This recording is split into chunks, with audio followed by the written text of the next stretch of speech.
Okay, hello, welcome in everyone.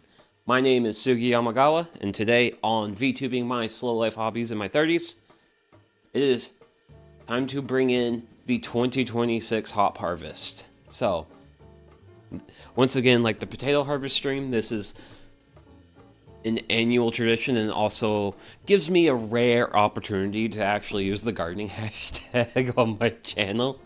And hello and welcome in, Mr. Spock. I hope you're having a wonderful Sunday morning. Mine has been pretty good.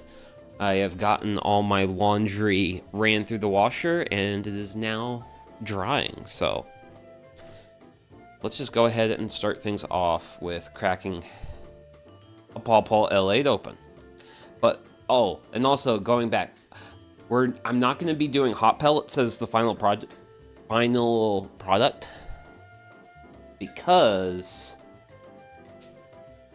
I'm not storing these for that long. What the process is going to be is going through these binds, which this is not a lot. Then there's more, and then there's more, and then there's basically a whole other table. Past that table over there. I'm only joking. I don't have the machinery to make hot pellets anyway. But these hops are going to eventually end up in the dehydrator over there. Okay, I had on top a small one. There we go. Here we go. We got a small guy here. So this is actually essentially the end of the hop bind. This is where you basically have your very, very itty bitty hops. And yeah, so the harvest process for hops is individually hand picking off all the cones from the bind. So I know we've talked about this a couple times before, but hops are binds, not vines. The difference being is that hops actually have like hairs on the stems, and they use that to climb the trellis. Now, this also technically means I should probably be wearing long sleeves for this, because otherwise this will chew my hand. This will chew my arms up, because the stems have a texture very similar to sandpaper. But you know what? Honestly, I just tough it out, sort of like what I've got going on right now. So I've actually been sick this past week.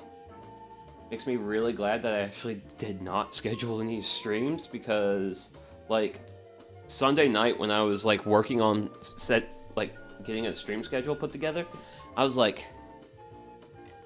very tired, like dog tired, and I was just like, I don't think I should stream next week.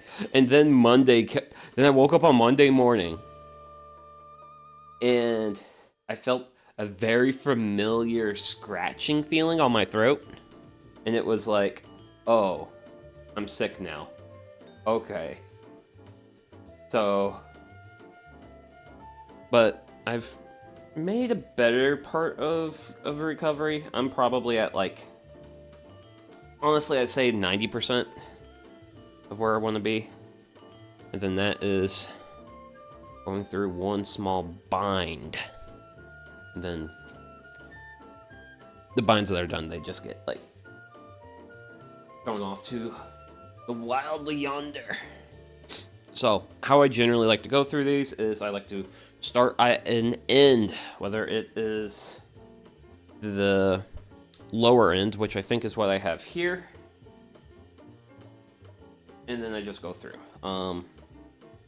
Sometimes they'll get sometimes the binds will get a little bit tricky, where they'll have these like branches where there's like leaves very close to where the cones are located at, so you have to be very careful to pick out the cone.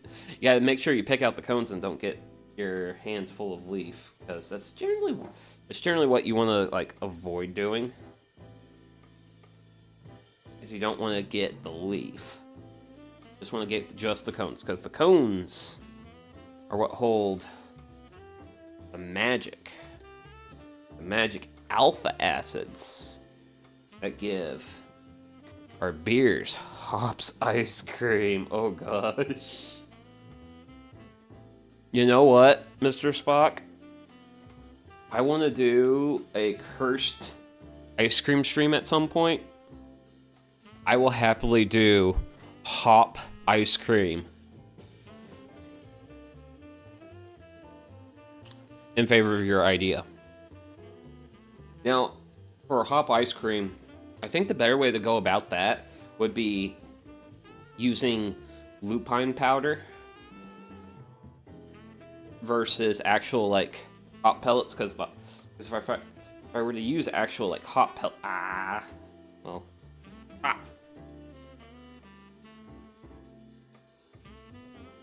if I were to use actual pelletized hops, the might be a little bit gritty. It might hurt the texture of the ice cream. Don't want to hurt the texture of the ice cream. Like, I am all 100% in favor of making like cursed ice cream just for the funnies, but I don't want to actually make like actually unedible ice cream. Now we are, oh yeah, we're getting real close to the part here where we actually have some slightly more developed cones. And because we have slightly more developed cones here, we can talk about, well, just kind of like briefly mention. So that little bit of yellow that you see at the base of this cone here, that little bit of yellow, that is actually what gives beer its flavor. And then if you peel open a larger cone, that little yellow powder there, which typically over the course of a hop harvesting session, my fingers will actually get covered in this. Beer ice cream. I mean, beer goes really good with ice cream. I think so. I think beer goes very good with ice cream. You don't necessarily have to make like beer flavored ice cream. You can just have a beer with your ice cream. At some point, yeah, we'll just bring that a little bit over. That's just that's just a quality of life improvement right there. There we go. Bones. That was just a small bit of a thing that was tangled up in this thing. So, this bind here, because right now it's one bind on one string. Pretty easy to find the hops. Really easy to find the hops. Some of these other binds is going to get a little bit more challenging because it's going to literally be a jungle to pick out the... Because it's very easy to pick a leaf out when you're trying to like grab the hop. But yeah, you don't need pruners to do this. You don't need like a knife. Like this, the hops separate from the bind pretty easily. If you can avoid getting leaves. If I can avoid getting leaves, please and thank you.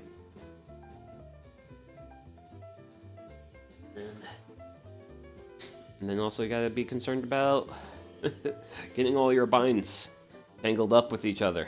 That's kind of the reason why I've tried to like lay everything out as much as possible.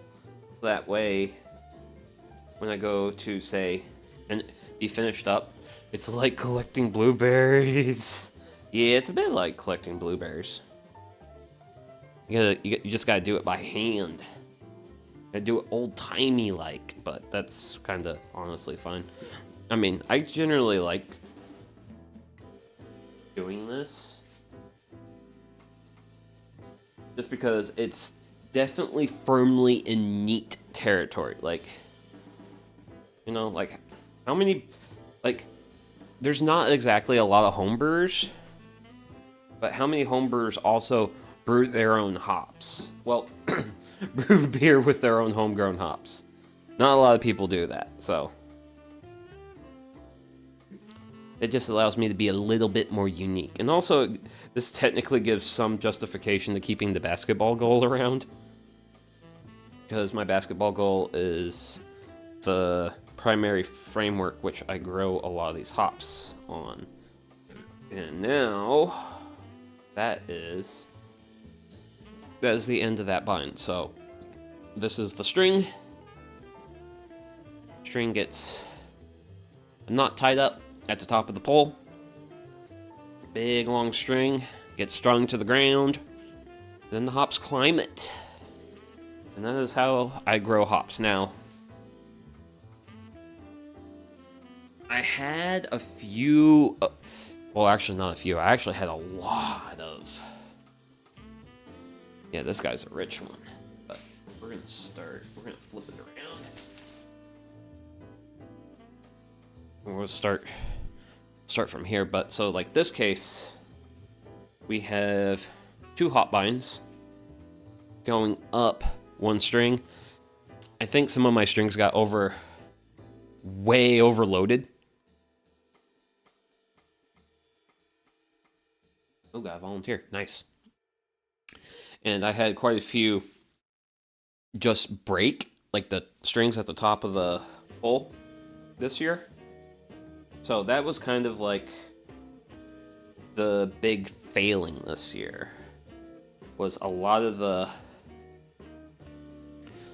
my supports just broke on me. So that's just going to be something I'm going to have to think about next year. I'm thinking my current idea is to maybe run some like braided steel cable down from like the top of my poles and have like a 6 or 7 foot amount of material there, and then have that material be a little bit of a supplement to the twine. So the twine will only be, because from top to bottom, the amount of twine I used, I think, was about 16 feet, which I think is a fair amount of twine. And I just think my twine got overloaded with like weight and hops. So much hops. But that's good, actually. We'll shift things around. This works, but I think this will work better. I'm left-handed anyway. Having the collector box off to the left is going to be better. So, I do want to figure out how to not have as much of a... not lose too many of my, like, binds early. Because, shucks, there was, like, one storm that came through here. And, like, the back row of the trellis, all the binds on that let go. Let go, fell to the bottom. And, yeah, kind of admittedly sucked. Okay, so we got... and sometimes you'll get branches off. And then for small branches, it's just pick them off this side. No leaves, no leaves. Leaves do not flavor beer. Cones do flavor beer. We want to flavor our beer.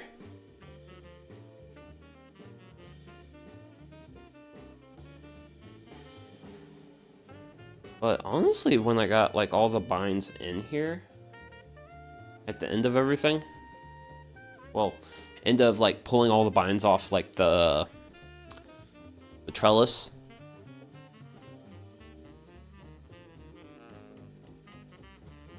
I gotta say, this year might actually be a good year. I don't think it's record-breaking, but firmly in good territory. And then, like on really healthy binds like what I have here, you'll see they'll form like little branches that will have multiple hops. Because sometimes you'll have hops that are just in like pairs. hung up to the bind, and then other times you'll have these like branches where you'll have like a small collection of hops.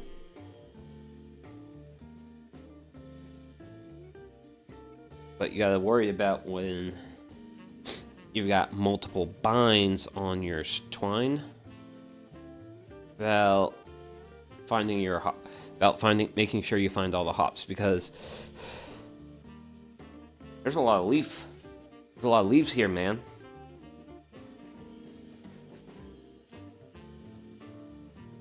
And with all these leaves here, you gotta really like sometimes dig through them to find all your hops. We don't want to leave hops behind. It kind of only pulled a little bit of a... Yeah! Only got a partial cone there. Go... Whew.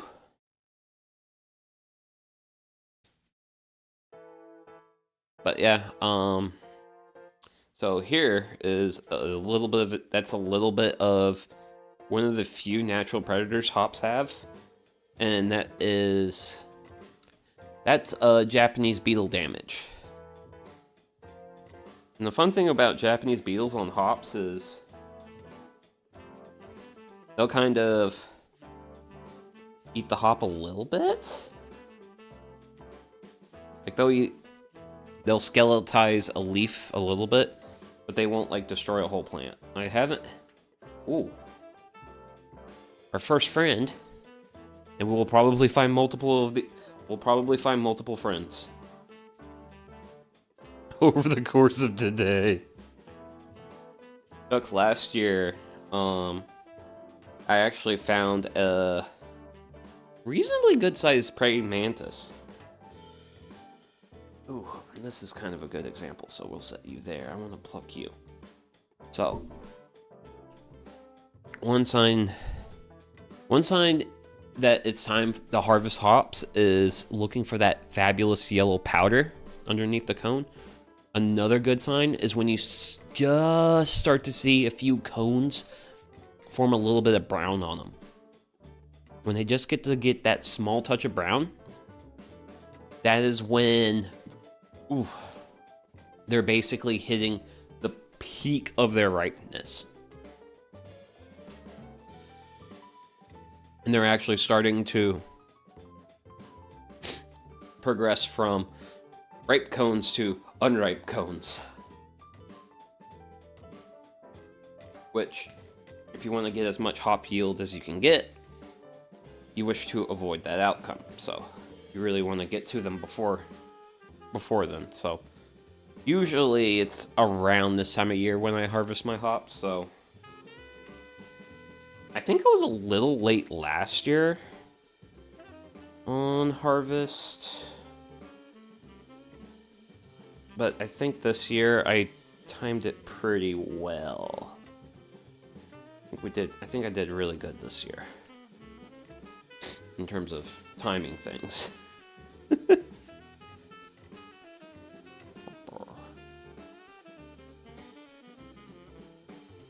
Yeah, we're in a very, very rich area of the bind right now. Like, lots of just hops. Tons of hops.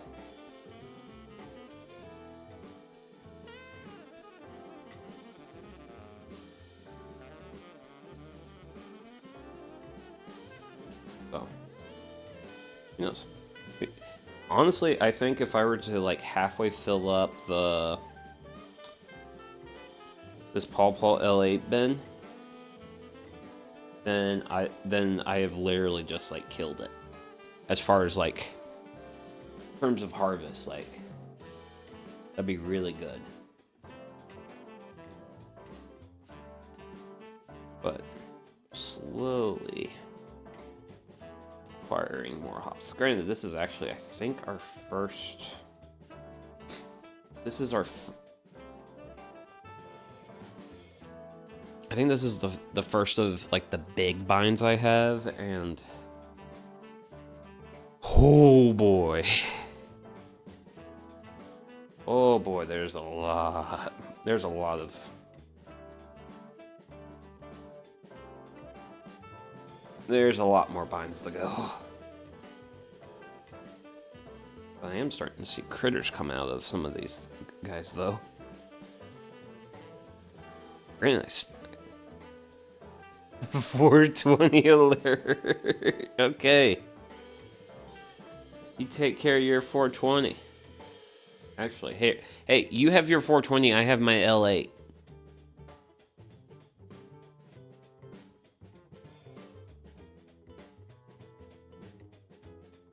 Everybody's got to have something to make them happy. Which, funny enough, speaking of... How's the ticks? I never really have gotten ticks from my hops. Granted, I have gotten ticks in my yard. Like, I've gotten ticks on me from, like, doing stuff in my yard, but I haven't gotten ticks from hops. Which... hopefully I can keep things that way. Granted, I do not like the idea of getting ticks from hops, though. Like, no! How dare this plant that makes beer delicious betray me so? Granted, ticks are definitely a concern where I live. Like, when I go out and do, like, volunteer work in the woods, like... yeah, I gotta worry about ticks. Granted, when it comes to stuff that eats me alive in my yard, it's mostly mosquitoes. Because I did swat one on me when I was getting these binds down this morning. Okay.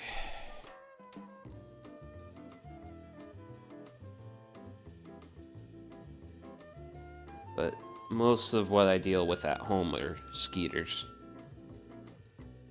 And skeeters trying to suck my blood. Don't they know the Red Cross has a monopoly on me when it comes to sucking my blood? Red Cross wouldn't like it if I was giving blood elsewhere. Be like, hey, that's our blood. Granted, it would also suck if I actually got a disease from a mosquito bite, and it's like, well, so you can't get blood anymore. I don't think mosquitoes carry anything that can be, like, no longer blood donating. I don't think so.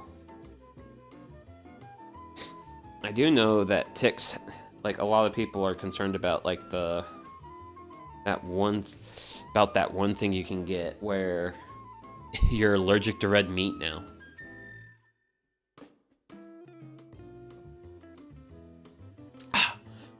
Last 2 times Linky Links got ticks, she came in and wanted to go to bed.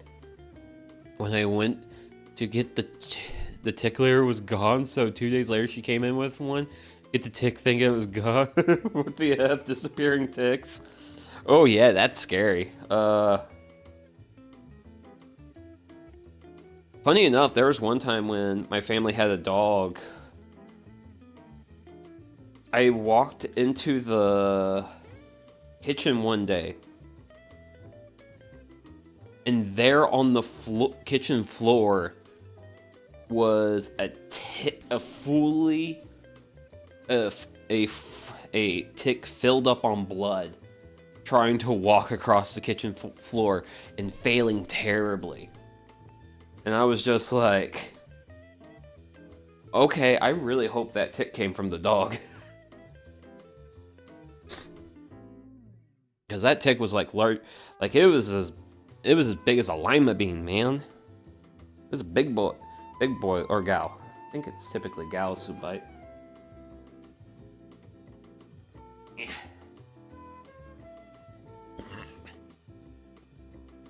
Yeah, I guess I shouldn't be surprised it's the gals that bite.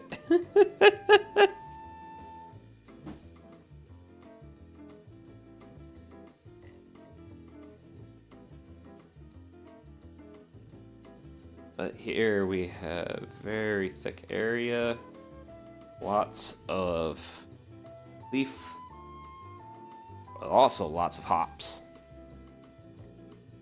Just gotta be Oh, there goes the spider. Now, there is a lot of that in hops. And you gotta be careful. Oh, see?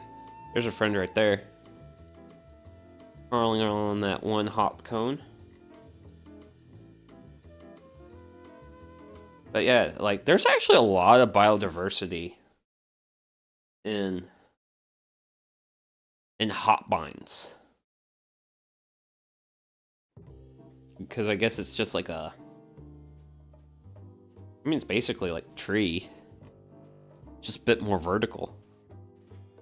A little bit more vertical. Not at... I guess not as much space.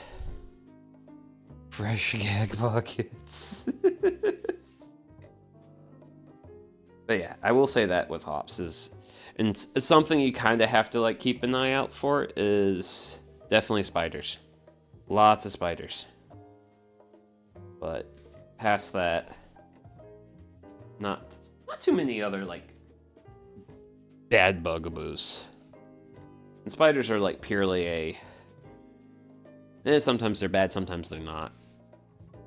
Now, generally speaking, I'm a fan of spiders because spiders are a predatory insect, so they eat other insects, so they keep the overall insect population down. So I'm a pretty spider positive person. Even though there's times when it's like I will like walk out of the garage and then it's like, boom, face full of spider. Well, spider web, which by the way also happened this morning.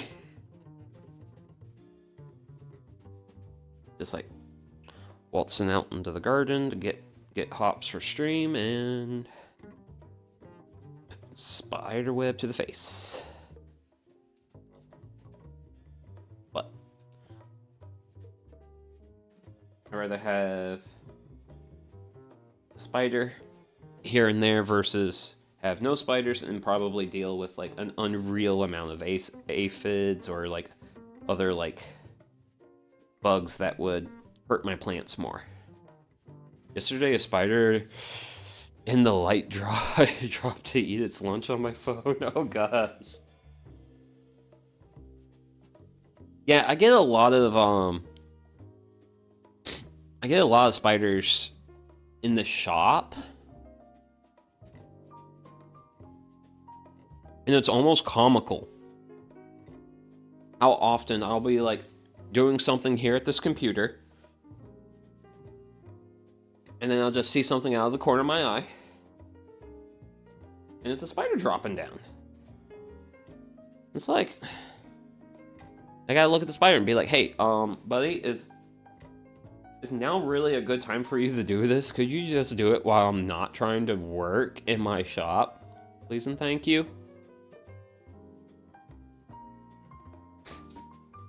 But they're spiders, they'll do whatever, they'll do what they want. Which is somewhat fine. See, there's our big bugaboo. Woo! Hop! No hop gets left behind. Not leaving behind beer flavoring ingredients, man. Which eventually there will eventually be a beer brewed with this stuff. It just won't be for a while because the Hefeweizen still has to ferment for a week. I mean, granted,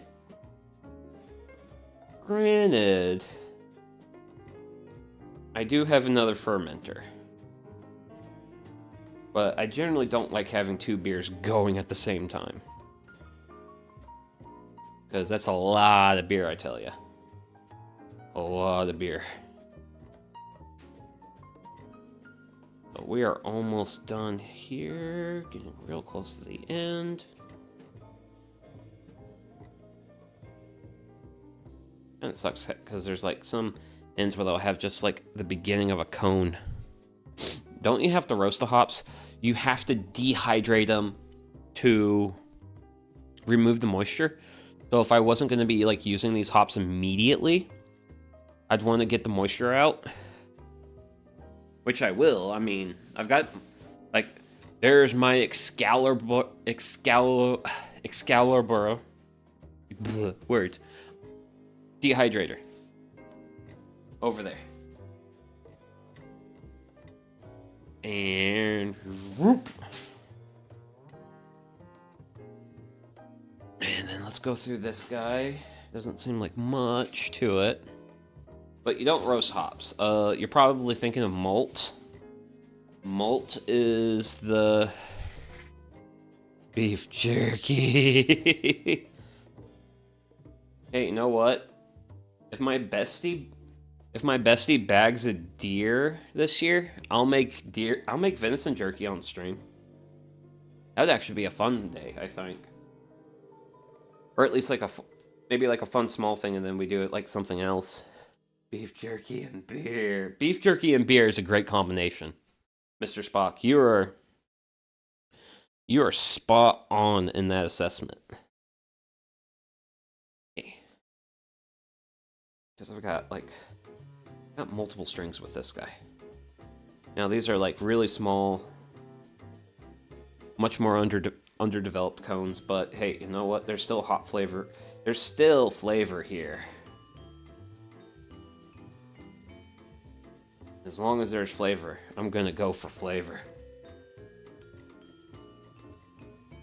But these are also like where you've got hops paired off at each leaf node.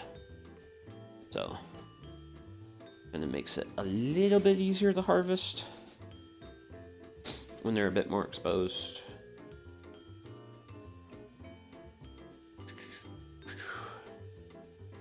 And there's a couple that are real close to some leaves in here, but we're gonna just go through it and get it taken care of.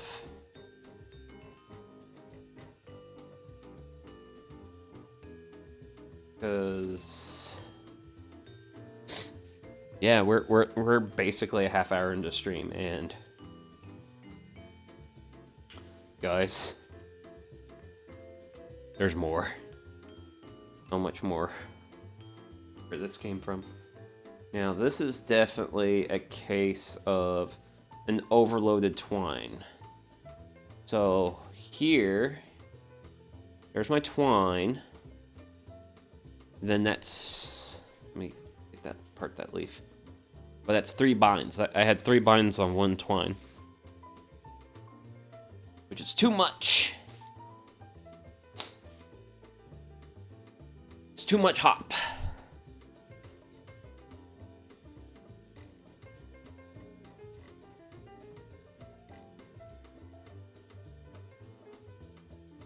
Ooh. Hey now.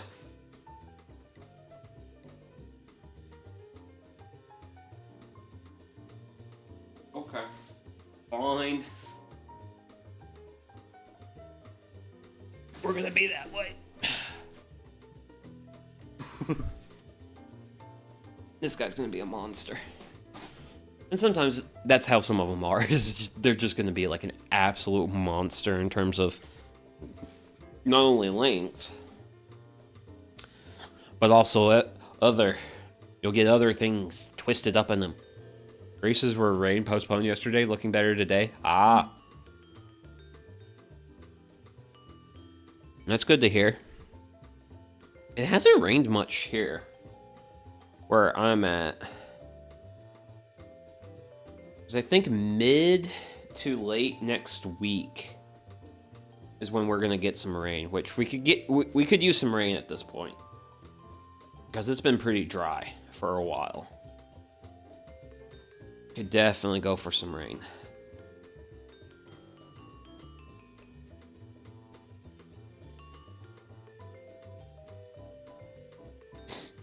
Because the garden's definitely looking kind of dry. I've noticed some of my trees. I've been doing a little bit of leaf dropping. Because of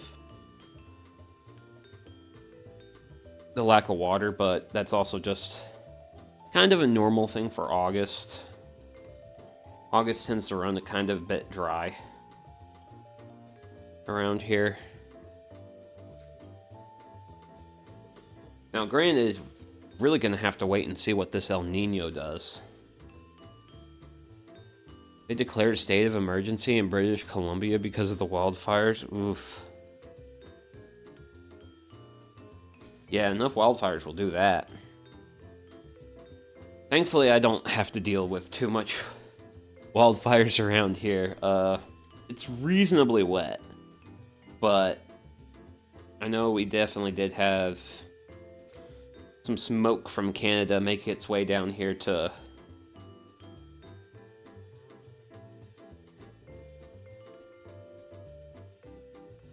ruin air quality, but oh wow. Oh wow, yeah, that's a big cone. That's a big hop cone right there. Yeah. But yeah. There's a lot of what I have here is like small branches, and now it's gonna be real hard to. The issue with these types of areas, it's really hard to keep the leaves out. Really hard to keep the leaves out when you have small leaves with small cones.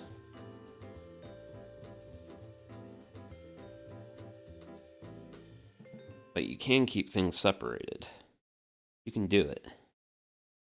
Just a bit more of what they call a challenge.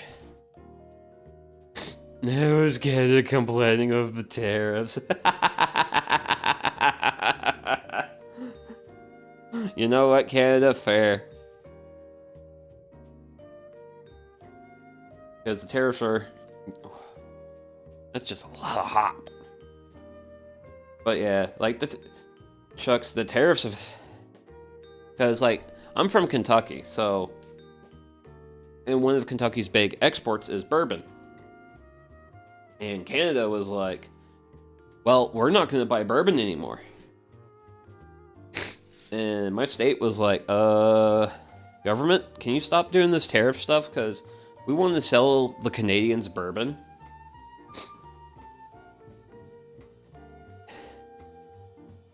Like, shucks, Jim Beam actually is not making any bourbon right now.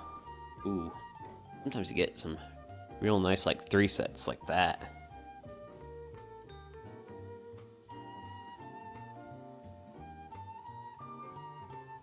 But Jim Beam's, like, halted production this year.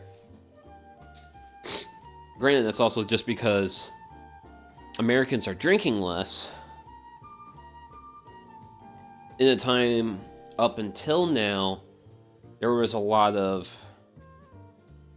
The bourbon was very booming. So, a lot of these distillers... Okay, I've got a friend crawling up my leg, but he seems like a friendly. He's not a tick. So, times were very booming. And then Americans start cutting back on alcohol. Canada starts cutting back on our alcohol. And now the bourbon industry is like, we've got too much bourbon now. Because that's the thing, like, Jim Beam has enough in their warehouses to take care of, to, like, meet and fulfill orders. Like, they can just pull it from stockpile. They don't need to make new bourbon. And that's what Jim Beam's been doing. And I know there's been a couple of distilleries that have actually went bankrupt. I think so far this year, there's been, like, probably like 3 or 4 bourbon distilleries that have went bankrupt. But it's also just what happens when you have a booming time and then the boom stops. Or like craft beer right now, unfortunately. I think craft beer is kind of in a... Craft beer is another thing where it's kind of in a rough spot, and here I am being self-sufficient in my hop supply.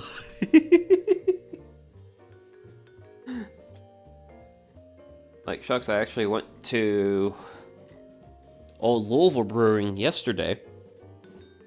Just get some cold ones, and actually had the master brewer was there, and he actually introduced himself as like, hey, I'm the I'm the guy who does all the brewing here. It was like cool beans. Talked a little bit, and then he went and sat down with his son again, and ooh. So, but yeah. Also, speaking of 420, the leaves might look very similar to a certain other plant. That is because hops in that certain other plant named cannabis are actually members of the same family.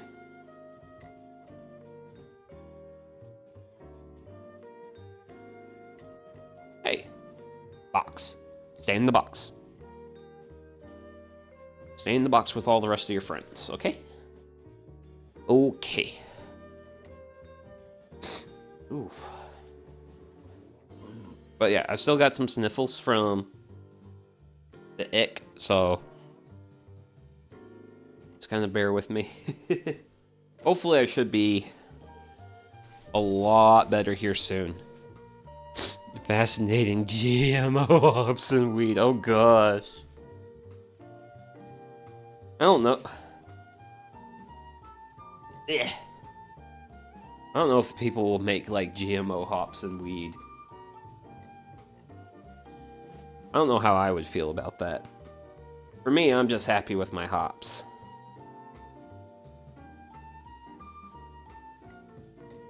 Hops, beer, makes me happy. Ooh, see? Nearly missed out on all that there. And that is actually the cool thing with like hops. Is that hops actually don't have a whole lot of like natural predators. Other than the aforementioned Japanese beetle from earlier. They're pretty low pest. Tomako from The Simpsons.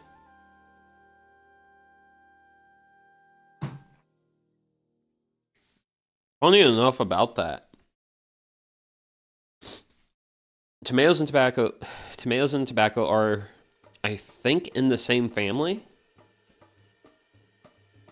But so are tomatoes and potatoes. And I think I was reading a study that was published that talked about how potatoes were actually a plant that branched off from tomatoes. Which I was like, oh, that's kind of cool. If this like research like pans out, and it's just like, oh, cool. So that's where we got potatoes from. So we're getting into the point where we've got multiple binds, and this is just going to be a jungle mess. Because it's a jungle mess, it's going to slow my pacing down. But that's a fine. That is somewhat reasonably fine. I am just a guy here trying to get his hops. But it is kind of cool seeing how different plants are related to each other. I think so. I think it's really cool that when like researchers find out that like, hey, plant A and plant B were originally closely related at one point in time, or like something like that, and then they just kind of like broke off.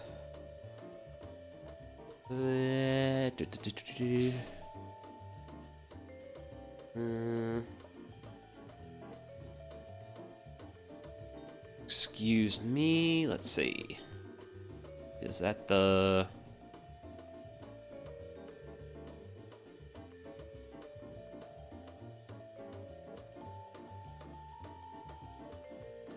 Whew, okay. Sorry about that. I just had to mute the mic for a bit for reasons. We'll put it nicely. Okay. Let me grab my pruners.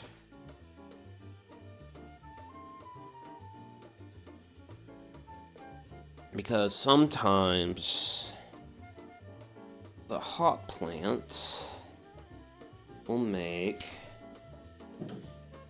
a reasonably good-sized branch, and you'll have all this hop action going on it. And I pruned it off the main bind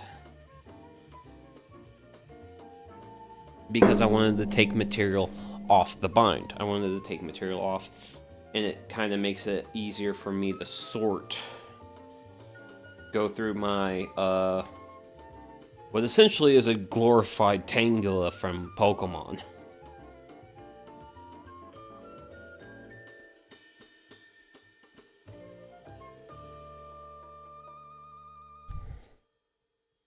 Because this can get kind of gnarly at some points. Scientists studied some dandelions growing in the tar sands waste sand. Nothing should be able to grow there. They discovered the dandelions had a parasitic mold that made the plant able to grow. Oh, that's cool.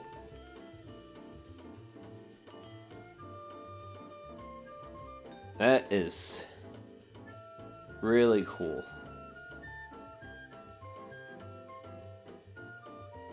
Yeah, it's always cool when, like, plants are able to, like, grow somewhere with the help of another creature. Which, speaking of plants that have taken over the world with the help of another creature, I mean, hey. This plant's originally native to Europe. And now it grows in the US. And the US is actually a large producer of hops.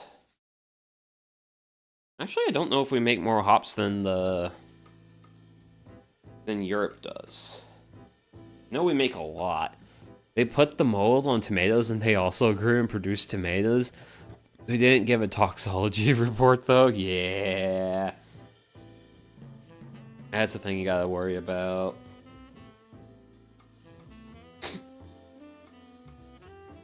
Especially when you're growing plants in, like, toxic soil.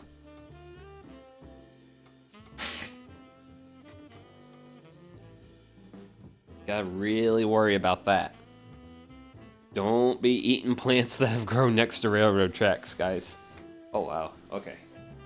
So this is definitely a lot of what we have here. So we can see that this originated off that, and that is all that. Oh, wait. I have an ant! I've been anted! Whoa, look at that bugaboo! Wow, that's like a... It looks like an oversized ladybug. Oh yeah, you do find cool bugs in hot plants, actually. Oh, that's why I can't get closer. But yeah. Like an oversized ladybug. It's like shucks, it's like what? 3 times the size? 3 times the size, I reckon, of a standard ladybug? Big ladybug. Well, big ladybug looking thing.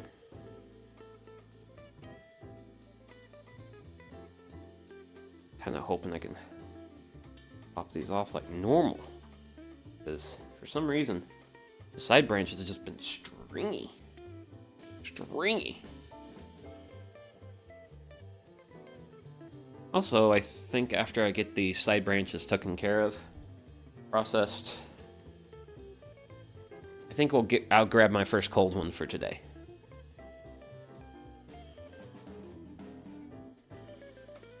Get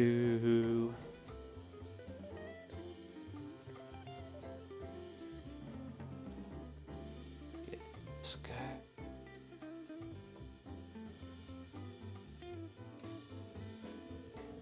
And at the end, really hard to pick them apart from the leaves. But I got lucky. Woo! Oh, got One more branch here. Okay, stringy.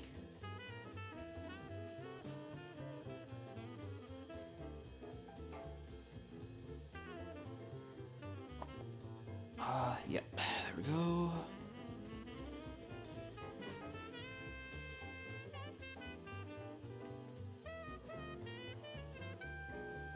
Two.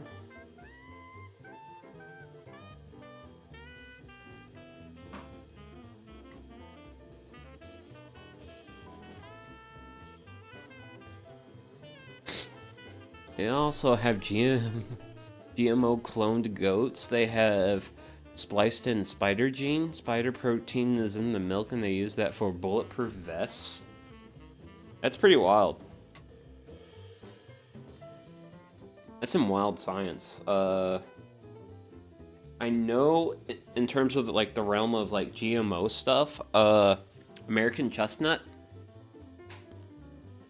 they spliced in a gene, I think, from wheat. That's old technology. So they spliced in a wheat gene that allows the American chestnut to, I think, metabolically process a chemical called oxalic acid. And that enables the American chestnut to have a resistance to the chestnut blight that other efforts to produce a blight-resistant chestnut have failed at. But that's actually, like, pretty new stuff. So, it's beer time. Beer time! Oh man, there's like all sorts of like cool research being done out in the world. It's kind of like one of the downsides of America right now. America hasn't been investing as much as it used to into research. And research is cool stuff. Ooh. Oh. Good pour. That stuff's probably that's gonna be too yeasty.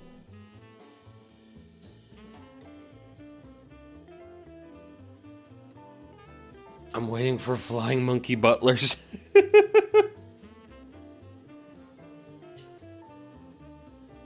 I think you might be waiting for a while, Mr. Spock, but I like your optimism.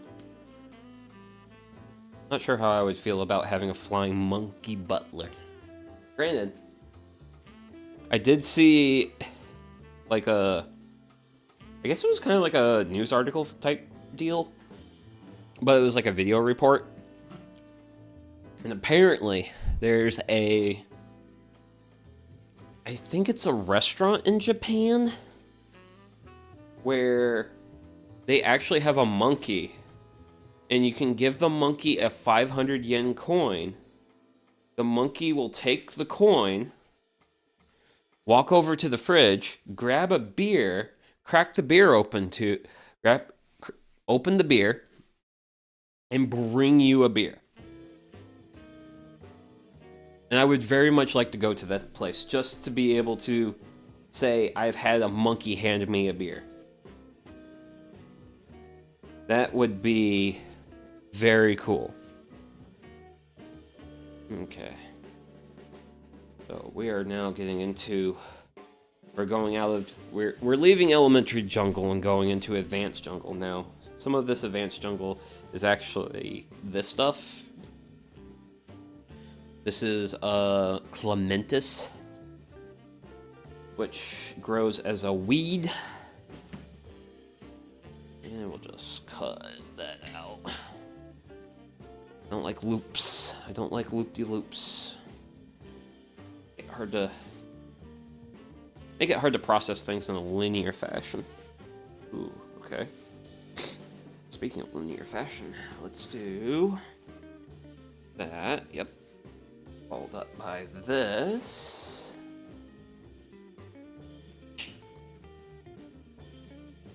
Now remember, you have a big problem, take your big problem and make it a smaller problem. Is always a great way to handle it is a time-tested strategy. Taking big problem and making little problem. They already have them, but can't let them out to the public. Apparently they have musicians flying around and flinging their dookie. Ooh, yeah, gotta worry about that. Can't have monkeys flinging their dookie everywhere. That's inappropriate. Granted, that would actually upset a Karen a lot, though. I can only imagine, like, a Karen-type person getting hit with flying dookie and then just absolutely flying off the handle because they got hit by flying dookie. Which I would be upset if I got hit by monkey droppings myself, but I wouldn't fly off the handle about it, though.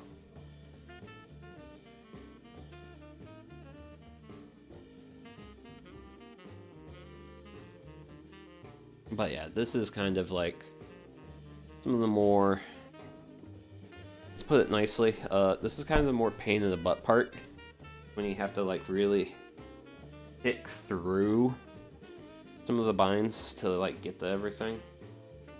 Granted, we're near the end of this round, so hopefully it will go well, and then we'll move on to the next bind, because shucks. For a second, at one point this year, I thought this year might have been a weak year for hops, but based off what I'm seeing right here, weak year it has not been. So let's see. Let's do. Really, all I see here are you two. You two. Not a lot. Here. Mostly just the odd cone here and there. So let's do. I guess we'll just kind of pick through it, see what we can find. See what we get. A couple of cones here.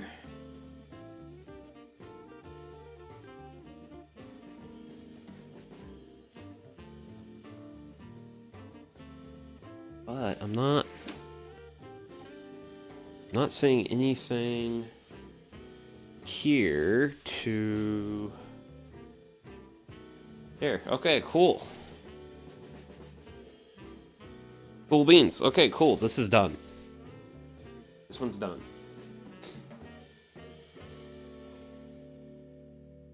Shove. Man, I love the power of a good shove.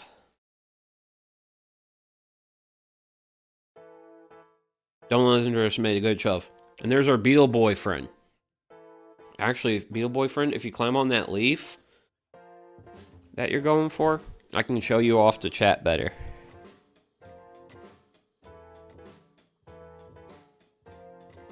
So, there is that big not ladybug. And I'm sure it doesn't seem like a big one, but that's a big beetle there. Ooh. That is a very big beetle there. Hang out over there. But yeah. I'd say a pretty good size. Pretty good amount in the bin.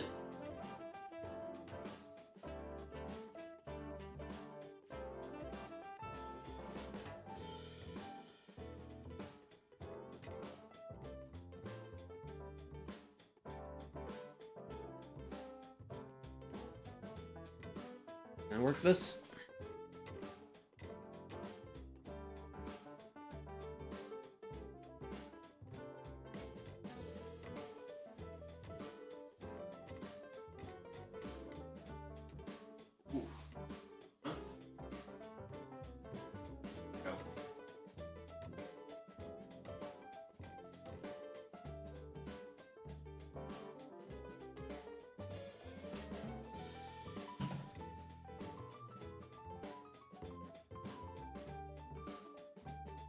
And that is seriously a thing you gotta worry about with, like, hops, is the binds will just naturally tangle on you.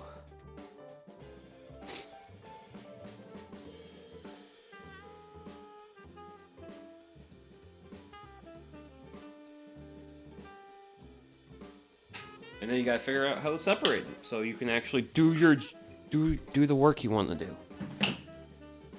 So I wanna process this first. And I wanna... Then we gotta go through this guy. Whew.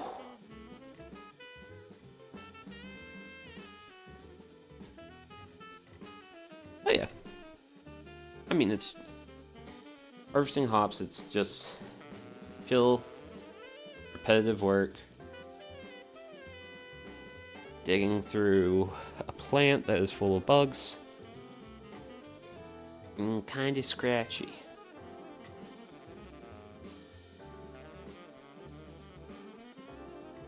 But you know what? I got beer.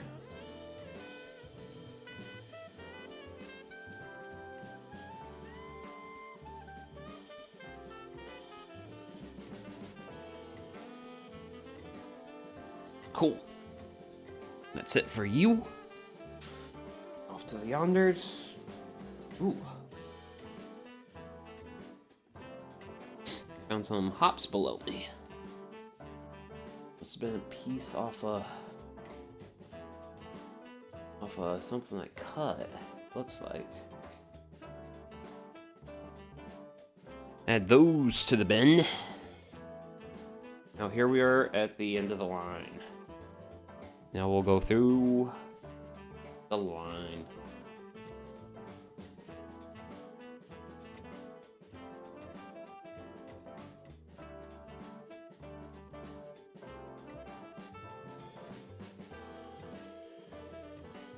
Hey, hop over there.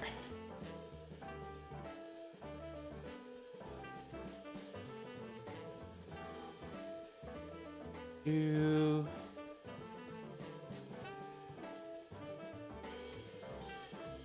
Ooh.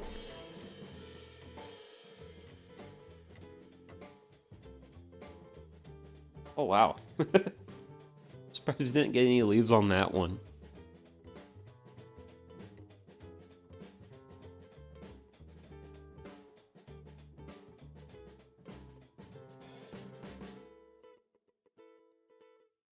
Yep.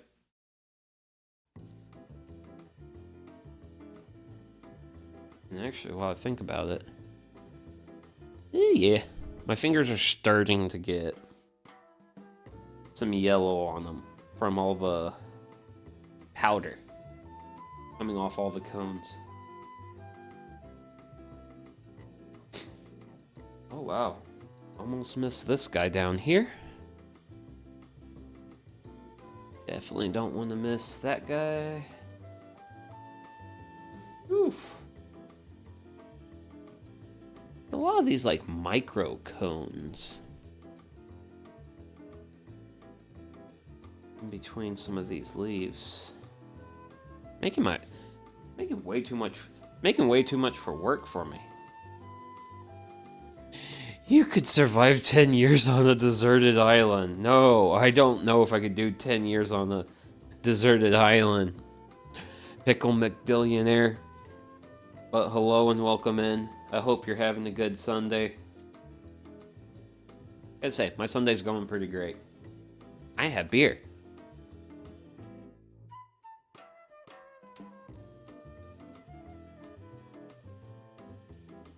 But yeah, 10 years on Desert Island probably would not happen because eventually I'll get sick and then I'm foobarred. I could probably survive for a little while, but long while, not happening. I'm basically screwed. I don't know. Actually, wait, could I? I don't know. There is a part of my brain that would love to get stranded on an island that at least had water and then I figure out everything else from there.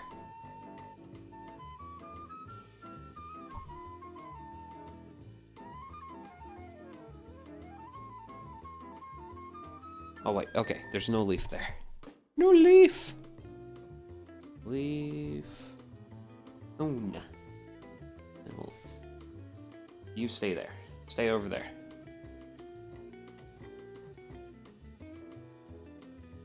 Around, grab you.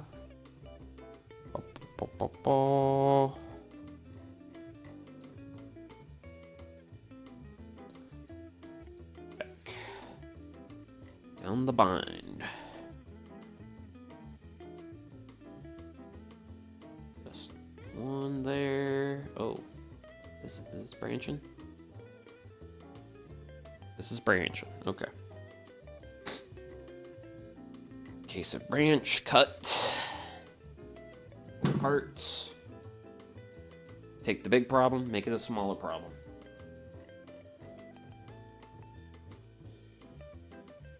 Because sometimes the hop binds will grow in such a way to where they'll basically make like a net of hop bind. They will interconnect. And then when they do that, it is an absolute pain to handle. It is a pain in the butt.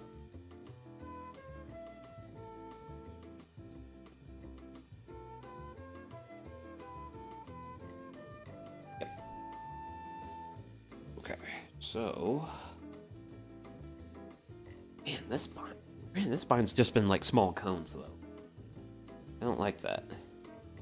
No, there's not a whole lot of labor difference between the work it takes to pull one cone, well, a large cone or a small cone. But a small cone gets me just a little bit of hop flavor. Whereas I want more hop flavor. There's you here.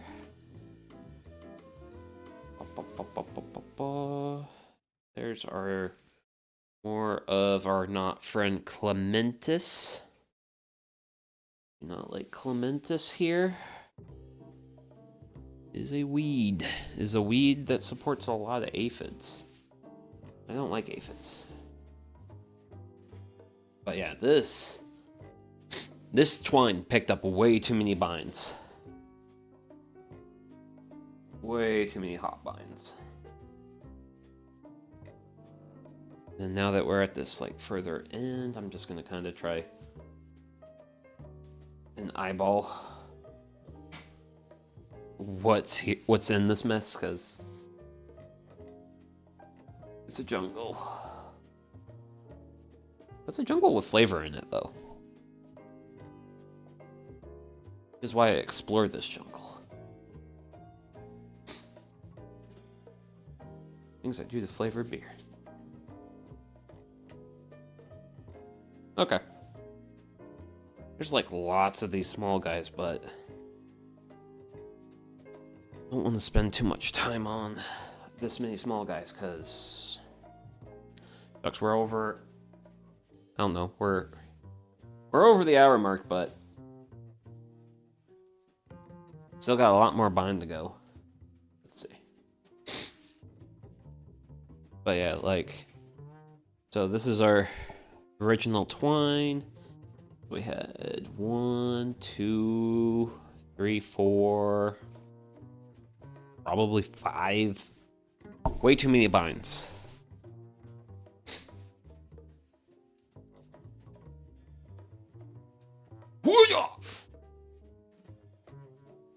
Time to sip beer. And next victim. Ooh.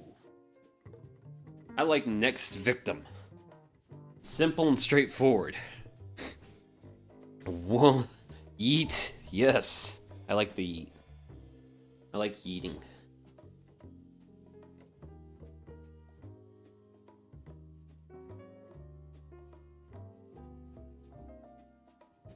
See, those leaves really like to come along for the ride, but I'm sorry it leaves, but you don't add flavor to my beer. And I want flavor in my beer, because I will be brewing a beer with these hops. Not today. Not tomorrow. But eventually. In the words of Amanda Bynes, eventually. Ooh. Okay. Ah, that's why. That's actually the tail. So that's actually the tail end of another bind. Bro with ganja? Nah, I'm a bro with hops. Specifically, this is the Comet variety of hops. Ooh, wait a second. I missed a perfectly good cone there. Perfectly good cone of hops.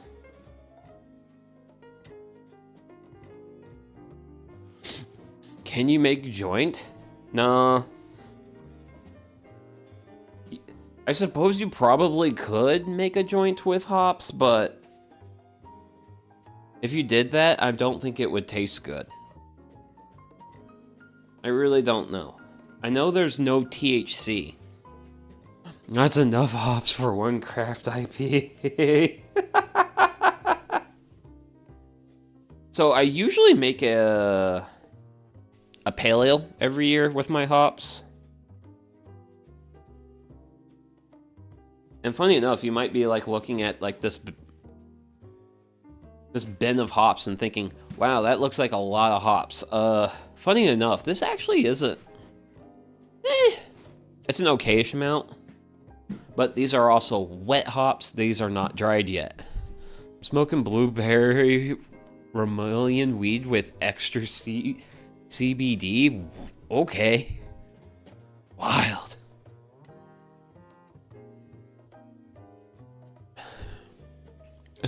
Puff puff ass. Oh gosh. Yeah. Weed is very much not in my wheelhouse. I'm beer. I'm on team beer. This is the team I'm on. It's a good team too. We got a lot of friends here.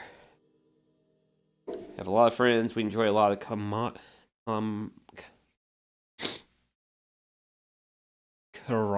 Oh gosh, my being sick has like axed my vocab. Well, axed my ability to pronounce vocab. I know my word, I just can't say my word. But hopefully by this upcoming Thursday stream, I'll be truly 100%. I'm gonna get some beer later for the races. Nice. I think me and my buddy are actually gonna be... I think we're gonna go out and get some beer.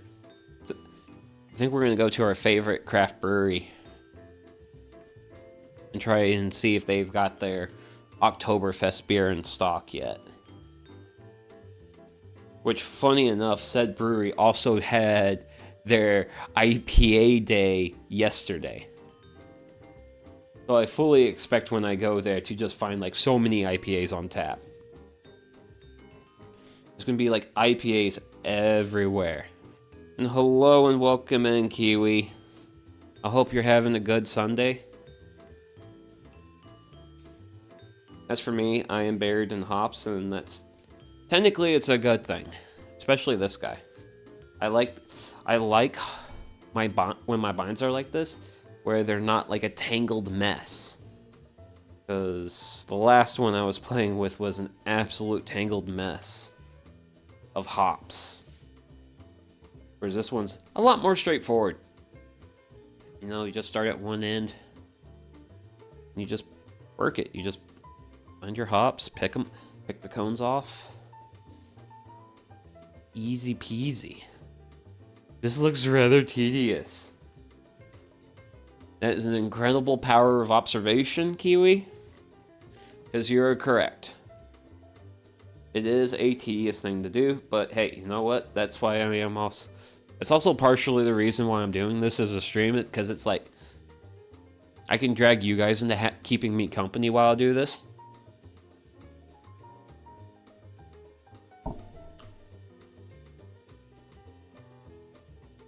But as far as growing hops, it's pretty easy. Like, they're very low maintenance while they're growing. But it's a lot of work to set up the trellis, and it's a lot of work to harvest. That's hops. The in-between work, there's not really a lot of in-between work. But at the beginning and the end, there's a lot of work. Well, I'm gonna go eat lunch, have fun. Okay. Have a good lunch. I've got leftover pizza for lunch. That's gonna be my lunch after stream.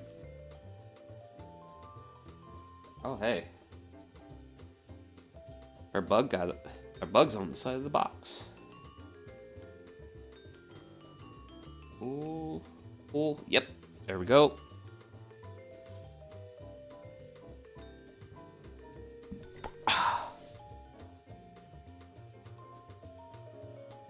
Take care of you. Take care of you. And try not to pinch leaves. Yes, that is successful. Not pinching leaves.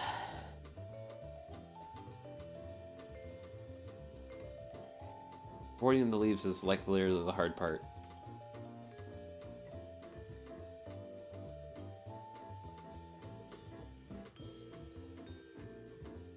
Ooh, whoa. Oh dear. I thought you were having a barley sandwich for lunch.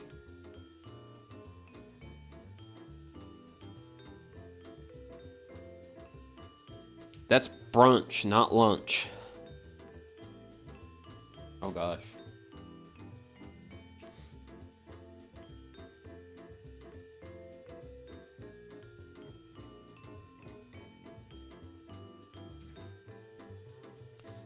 That is my brunch.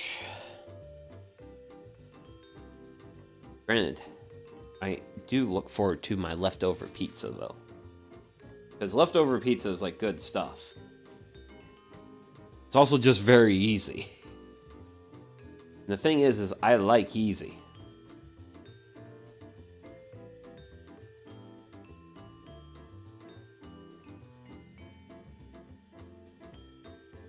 Because if I can just throw food in the microwave and reheat it and get good food, then that's great for me. Should get a mini commercial harvester. What, for the hops? Oh heavens no! What the hell would I do with a mini hop harvester? Granted, I do like watching those videos of like people in rural Japan growing like rice and just like kind of like dipping their toes into farming. Like the cute little like rice harvesting and rice planting machines I get to drive. Like those things are cute. Well, it's equal parts cute and cool. So, one more yeet into the pile beyond the yonders.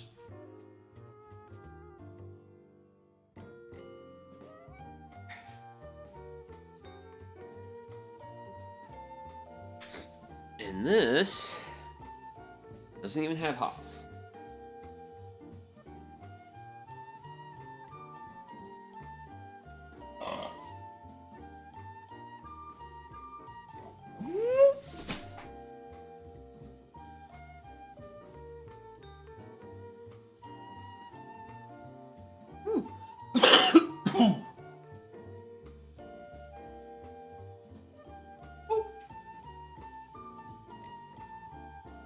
But yeah, So this is actually the last.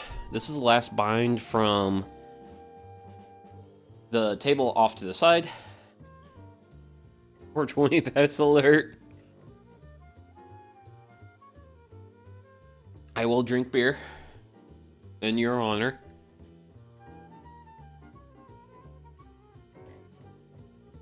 Or honestly, I'm just gonna have beer. You're having your fun, I'm having mine. Sort of deal. Whew. Man. These really get tangled up in there, so. I think at this point. I think after we get this guy done, we'll probably be at like 70% through all the binds, so really like. Things are really shaping up to like fit. I might finish up around the 2-hour mark, which is actually fine. I'm okay with that. That's a good time. Now the real question will be, will I make it to the end of the stream without using the restroom?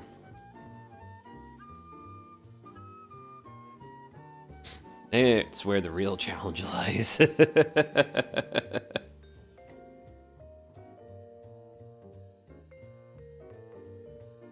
There we go.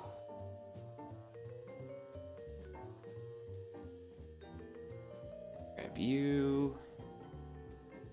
Eat you theirs. Rip leaves off hop.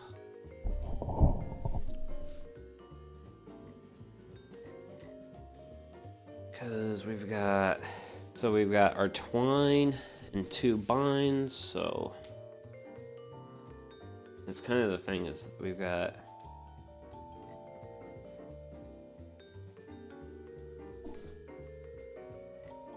all this material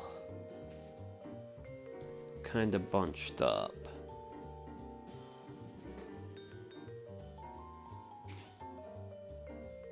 But this is going to make a good beer.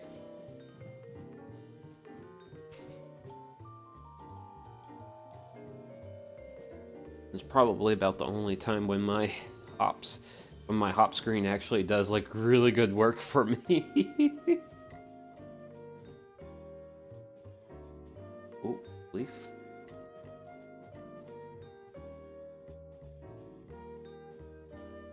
Small leaf.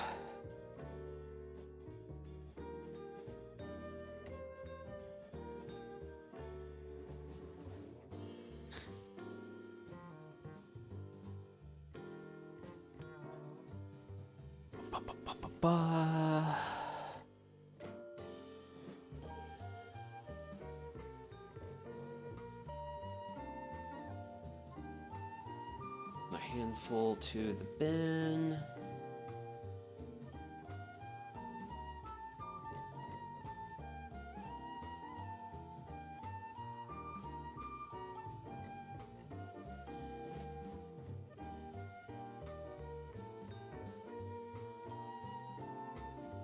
Feeling thirsty.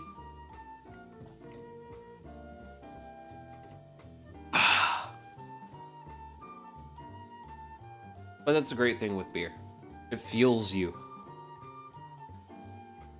while you do the good work to make the next beer. That is how beer perpetuates the beer cycle.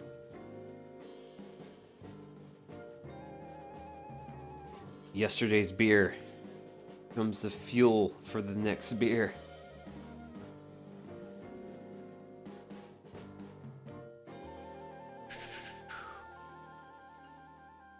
Didn't get leather gloves to run down the stream, the hops would all pop off and then pick them out of a big bowl, or would that damage the hops? So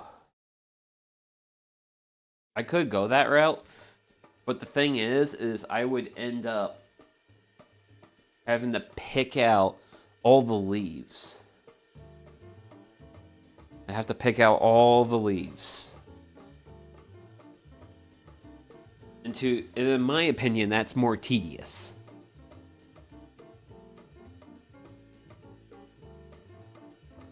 than doing what I'm doing. Now,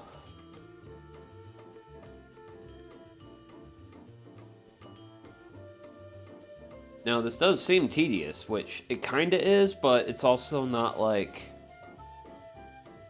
really, this isn't the end of the world, like, tedious. It's not like I've spent, like, nearly an hour and a half of work, and I've done, like... And I still have, like, another 3 hours. Like, nah. Like, this will get done in under 3 hours easily. So, it's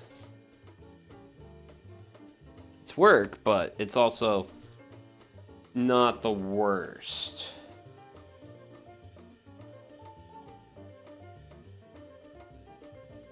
Now, granted, you're having me think about going to the internet and thinking about what other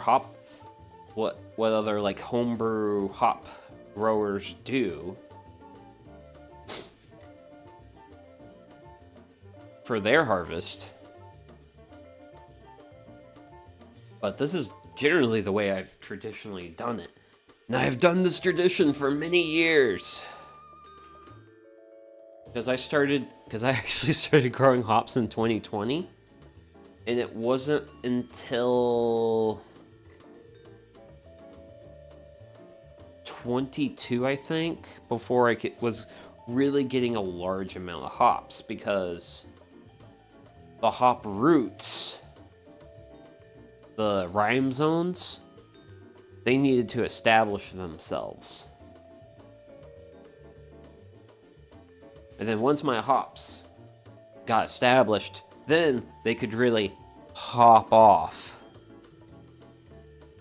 If you want to throw a brick at me for that pun, I fully understand.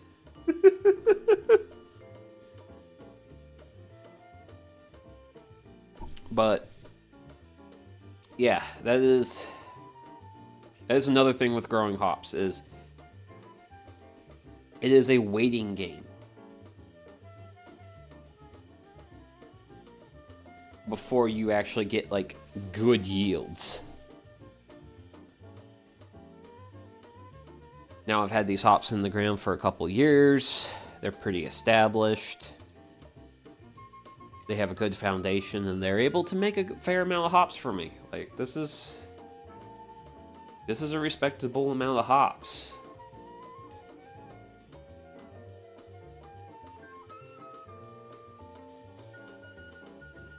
Which actually, if I want to make the stream longer today, I think what I might do is I might load up the dehydrator on the stream.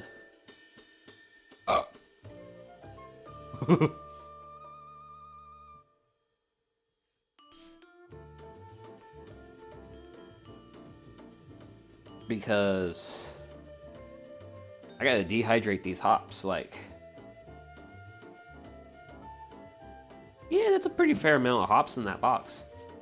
But with these hops being wet, they're very prone to growing mold. So that's why after I get everything processed here, the next step is drying the hops out. Okay, we're really starting to get into our Tangela. So if we can undo our Tangela,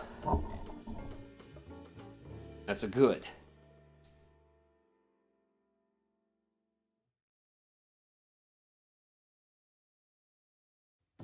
Because it's very important to process your hops when they're fresh.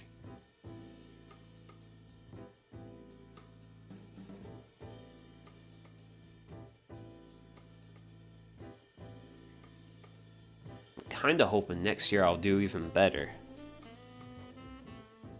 on growth and production. And one moment.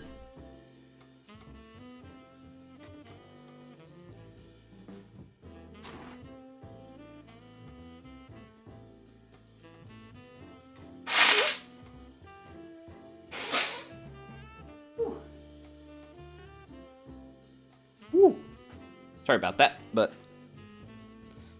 I needed to get that out of me. Oh, man. So,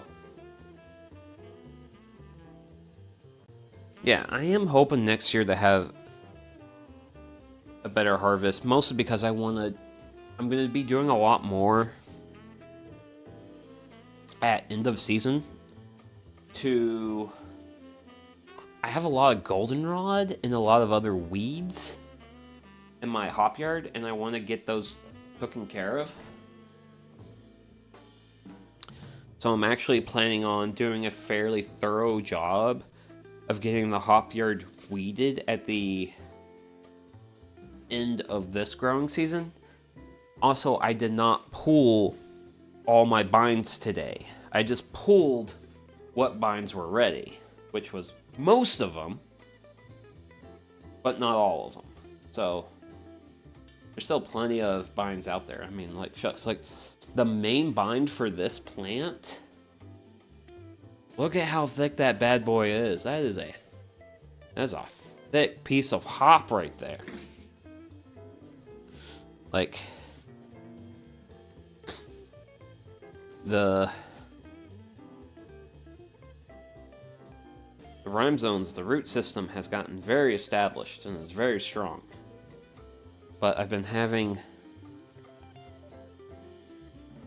weeds growing in the hops, and I think it's been affecting them. So I want to work on trimming all that out at the end of this season. Have you tried the new AI tool Minimax? Just one prompt gets a really good video clip. Oh no. I honestly will. I don't like using AI for content creation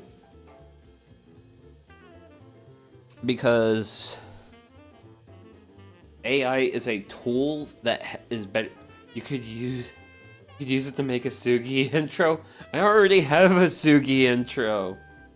Well, I have the introduction video for the channel, which probably should be updated at some point, but I think I'll update that maybe at the end of this year. Ooh. Wait, is that a bugaboo? Oh yeah. That's a spider. That's a spider, and that's also the kind of spider that can do a hurt. Okay. I'm happy with that. Oh, the string that was following it. I like that. That was funny. That was funny. Okay. Holy moly. Oh no. You know what? You're not too bad. Ugh. You're not too bad. Just input your intro and it will create a new Renegade version? Huh. Okay.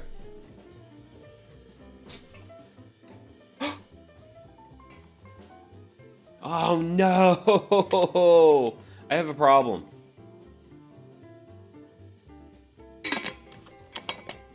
But I'm gonna drink some water.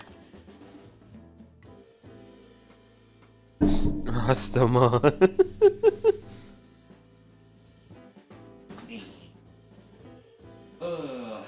Ooh, yeah. Yeah. So, let's do some Warsteiner Oktoberfest for our next beer. Also, I love these guys because these are metric cans.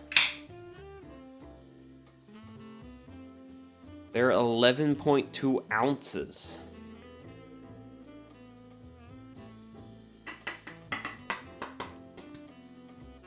Because this beer is also brewed in Germany.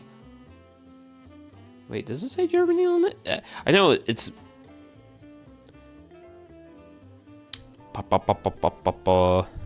Actually brewed.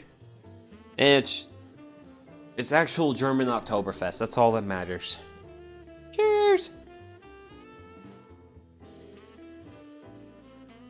So I've got my end. This is my start. And now I go down the line. Oh God.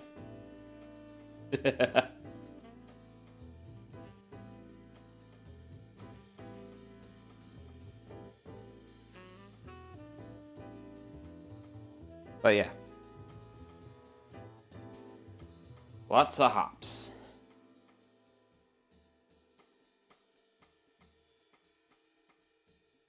Which it would be funny to actually have enough not only for like one beer, but also some more to save for like another beer. I don't know if I'll get to that point, but we'll see. Because... Ooh. Okay. The Paw Paw L8 crate has a degree of heft, I think is the nicest way to put it. But we'll see what happens when the hops are dry. Because honestly, if I end up with a half pound of dried hops, then that's good. Half pound dried is good. Because you actually guys would be surprised at how much water is in these hops still. Which is also why it's very important you dry the hop at harvest. And pop! 3 wonderful little hops.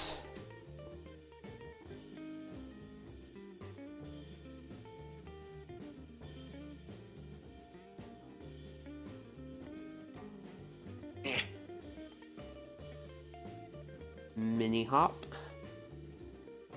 But yeah, so right now we're still very much one hop bind in here.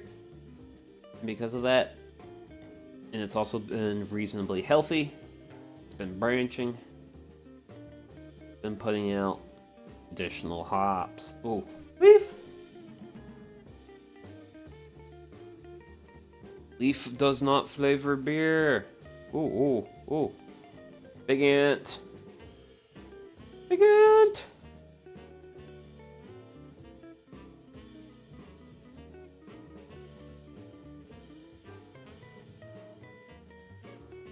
Don't worry, Ant.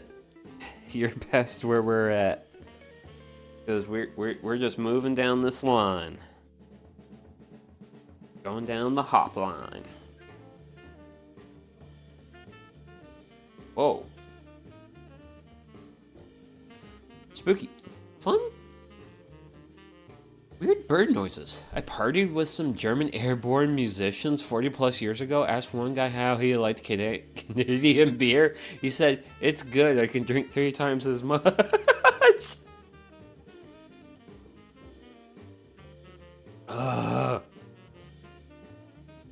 The thing I really think about a lot of the Canadian beer, at least I've had,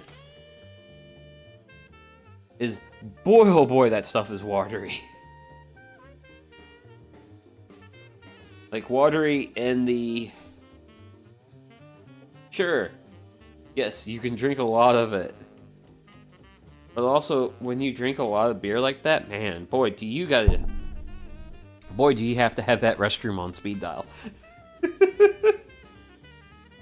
So, here is the young beginning of another bind. We're in another bind! Oh no! Can't believe I just thought of that pun just now. And plucks. There we go. Pile. Pluck. And pluck. But yeah, it would actually be fun to try some more Canadian beer. I think there's a Canadian non-alcoholic beer called Carpenter? Question mark? And I'm not impressed with that. But someday I will go to Canada and I'll actually go to a craft Canadian brewery and be like, okay, Canadians, this is your chance to show me what you guys got. I hope it's good. I really hope it's good. Because I like good beer. I do like good beer.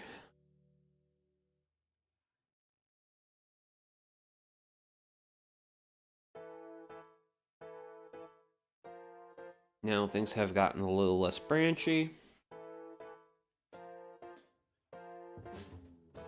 Other than for the main hop bind. We still got a fair bit to go here.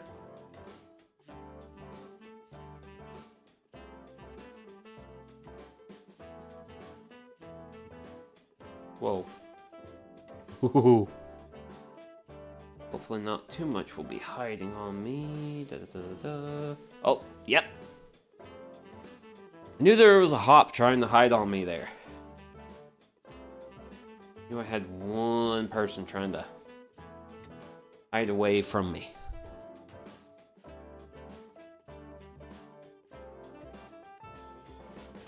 Look at all this hoppy goodness.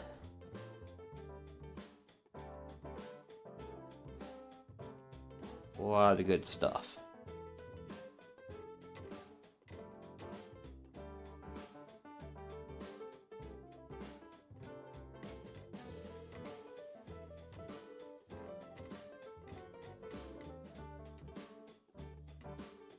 Go.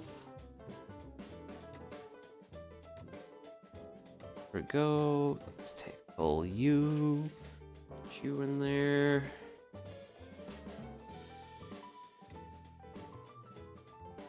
Ooh. Really hard to get every last little bit of that cone. Look, there's still like a little bit of cone left.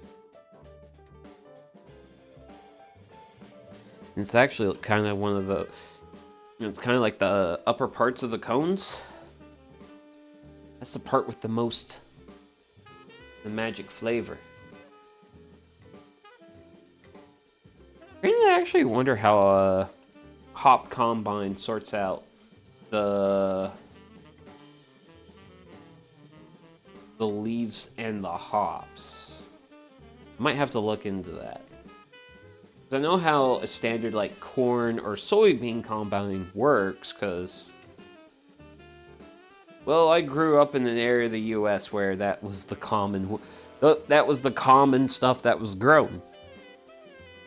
Hops aren't grown up there.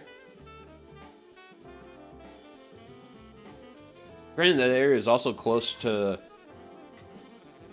Michigan, and I know Michigan has a fairly okay sized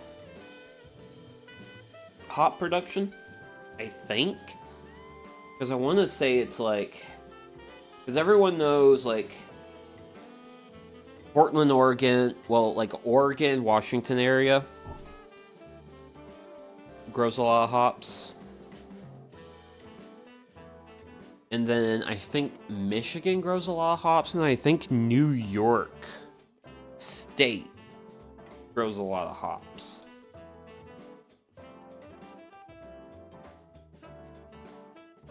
Shucks, I remember last year when we were going through the United States Department of Agriculture year in review. This was the year in review for 1911. That year in review was talking about how much the price of hops have jumped and was complaining about it. I think they said the price of hops went up to like 30 to 40 cents a pound. And that is 30-40 cents a pound. Nowadays, I pay $2.50 for 1 ounce of pelletized hop. Now, if this bin of hops was if it weighed as much as pelletized hops right now, I'd be making pretty alright money right now. But they still need to be dried, and when they're dried, they're probably going to lose a fair bit of their weight, so I will not have had too lucrative of a morning.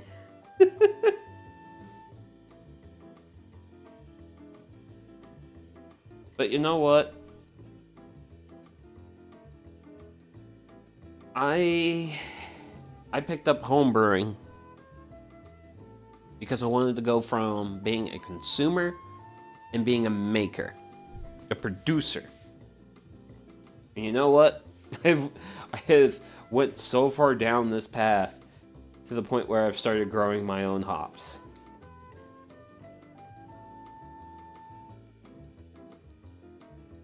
And I say I have made it quite far down this path. And you know what? It's also been a fun path to walk. Like some people would be like, "Man, this is like really tedious work." Honestly, if I wasn't streaming this, I'd just have like a playlist going and I'd just be like hanging out, drinking beer, and getting work done. I mean, I suppose it's actually the worst part about streaming this is the fact that I actually don't have a playlist going right now. You guys get a playlist. I don't get a playlist.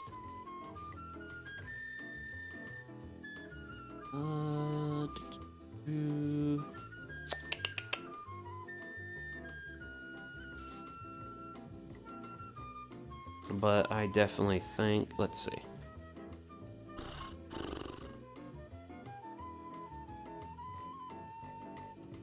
Oh, let's see. Yeah. After we get this bind taken care of, I'm gonna need to hit the restroom. I'm gonna really have to hit that restroom.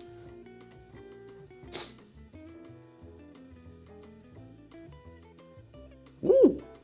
Cool.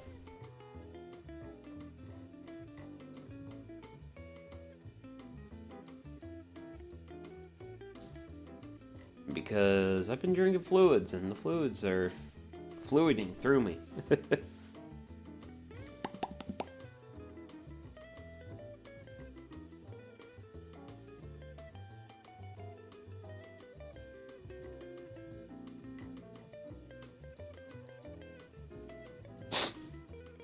Yeah. Oh. Okay. Okay. Bugaboos are just part of the process. Well, just the thing you encounter in the process.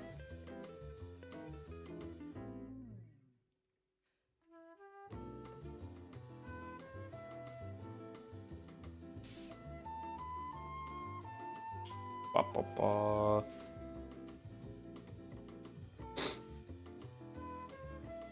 Ugh.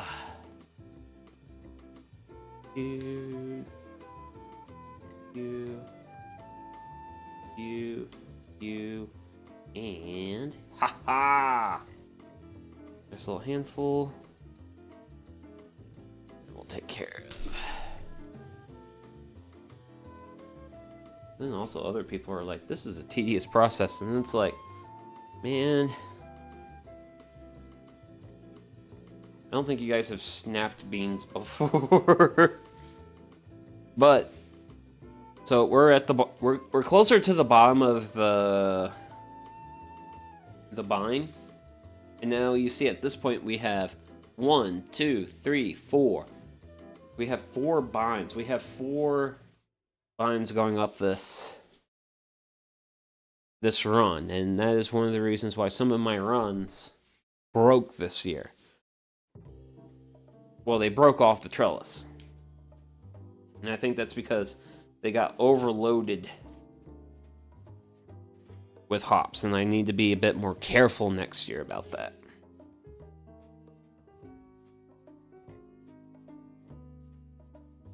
That's going to kind of be some like early year maintenance type stuff. And because we're actually at the point, because we're real close to the end here on this guy, and the hops we're finding, these hops are from younger plants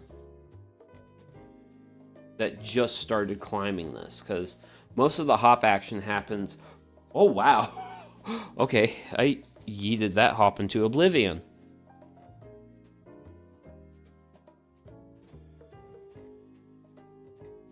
But most of the hop formation actually happens in, like, the top, like, 40% of the vine. And with that, that is the end of that. Okay, cool. Cool beans!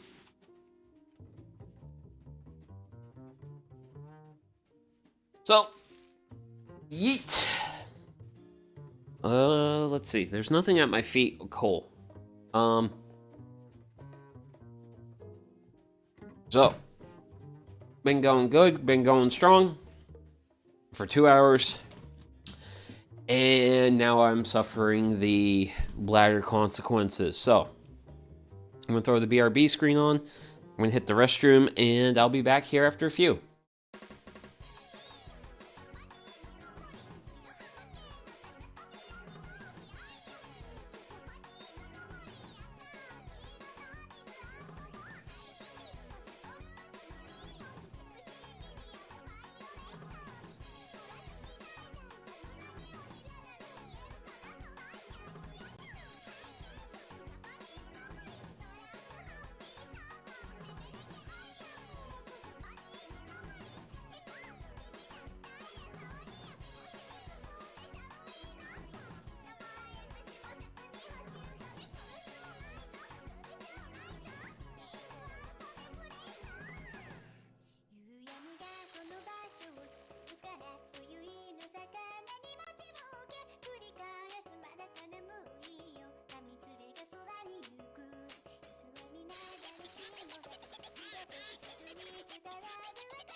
Oh, and we're back. So,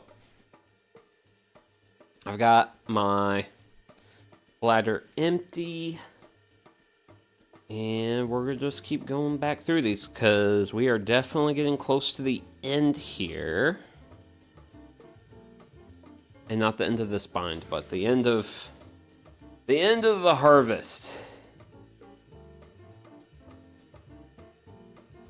It is near. Not close, but near, so. But so far, pretty happy with it. It's been good. Been a good little session.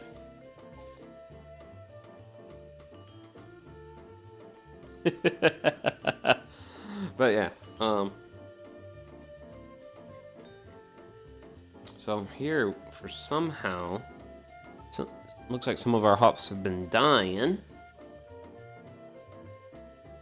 But it's not the ones that are producing. Feels strange, but... You know what? Hey, as long as the hops that are...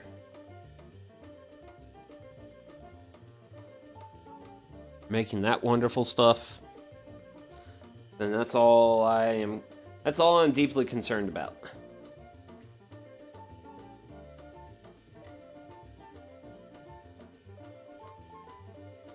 That is all I'm concerned about is... Woo! Getting an unreasonable amount of volunteer leaves, but that's... Really, that's just how this process goes, is...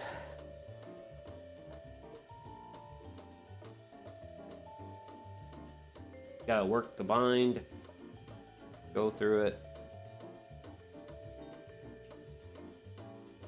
Pick out your hops. Now, granted, with some of the leaves being withered, it is making it easy for me to spot what's my good.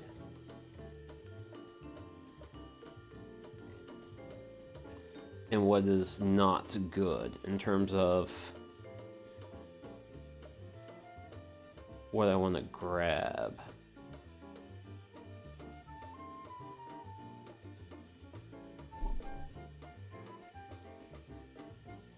Because that's that there.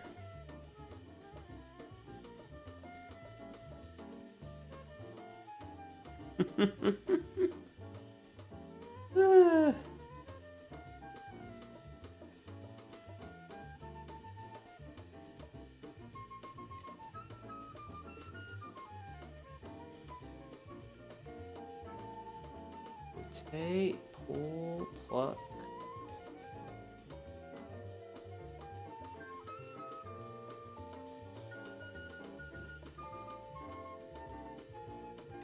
Now I have some smaller guys that I don't know if these are branching off what I have or not. But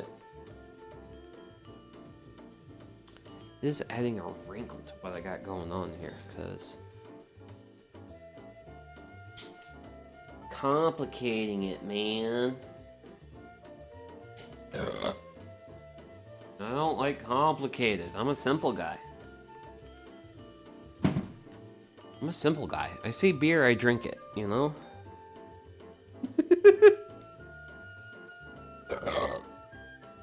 Woo! And that's part of the after effects of beer. Carbonation. How do I wish to put this?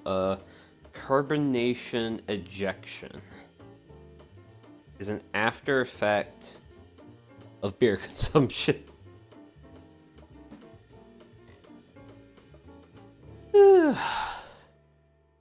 Look. Go through you guys. And towards the end here. You just get so... It gets so small at the end of a bind.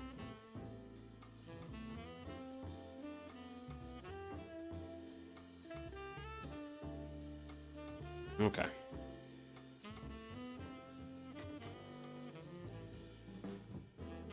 Man, I wish they wouldn't do this branching thing. I wish they would just kind of be like, you know what? Rather than make a bunch of small hops, we should just make a few big ones. National Superbike races live on YouTube today. Big crash. 2 riders got caught up at the end of a fast part, slammed right into the barriers with. Ooh. Buddy jumped on the back of another bike. Whoa. That's wild. Actually, in my neck of the woods, well, yeah, very much today, Street Rod Nationals is happening in Louisville, Kentucky right now. Where it's like all the, like, I guess the quote-unquote cool old cars are, like, showing up and, like, just being like, hey, look at my old car. Whereas part of me almost wishes I had a geo-tracker. They both got nailed with the bike. Ugh. Ugh. That's not good. I hope they're okay. But yeah, I kind of wish I kept my, like, old geo-tracker just so that way I could just be like, okay, cool, I have, like, old vehicle. No info and close the chat down. Oh gosh. Oh wait. I missed one. See? I missed one. Sometimes you miss hops. Bye-bye!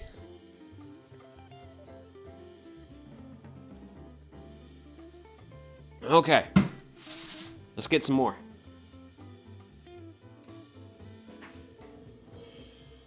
Okay.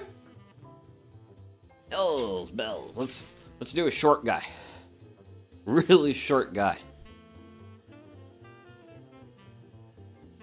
But yeah, I kind of wish I had my old Geo Tracker, just because it was a fun small car. But I am very much considering getting the Slate EV, the cheap DIY friendly electric truck. I am very much interested in one of those, but they come out later, well, probably within a couple months, I think, is when the Slate is going to drop.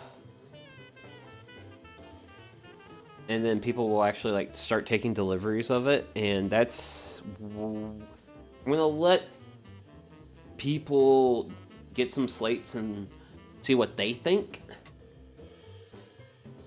But if people like Slate, then I'll probably look at getting one.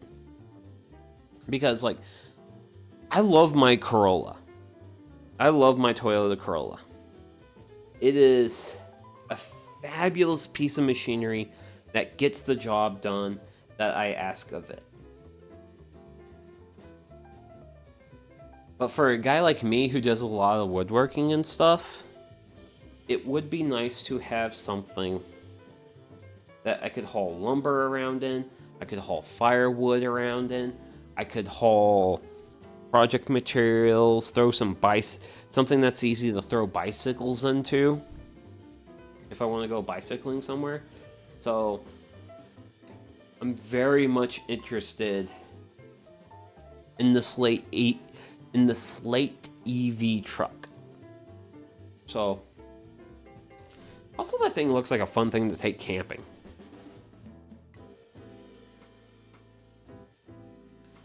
And I like going camping. I don't go camping enough. I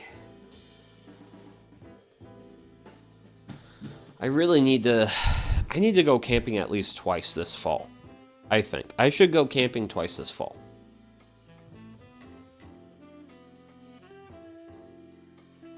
Granted, one of the places I like to go camping, I would have to... Granted, one of the issues with going camping is campsites fill up quickly. Like, in terms of reservations.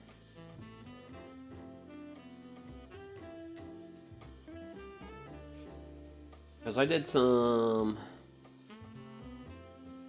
solo camping before one of my friends got married. And that was like the last time I really went like solo camp. I did some solo camping. And I'd like to try that again. Well, not try, but do. Because it was fun. It was genuinely fun. I had fun. And the best part of it, and I literally had the best way to cap off that trip. And that was, I was literally walking in the park, like the main park. I was on a main drive in a very well-traveled area. And I heard some noise up on a hill. I was like, that's some noise, and that's not noise. That's not a squirrel noise. That's not a deer noise. That's bigger. That's a bigger noise. That was a bear. And I got to see it. And that was kind of like the capping experience of that trip. Now, granted, I was also doing a fair bit of hiking, and I actually got to a point where I got sort of lost. I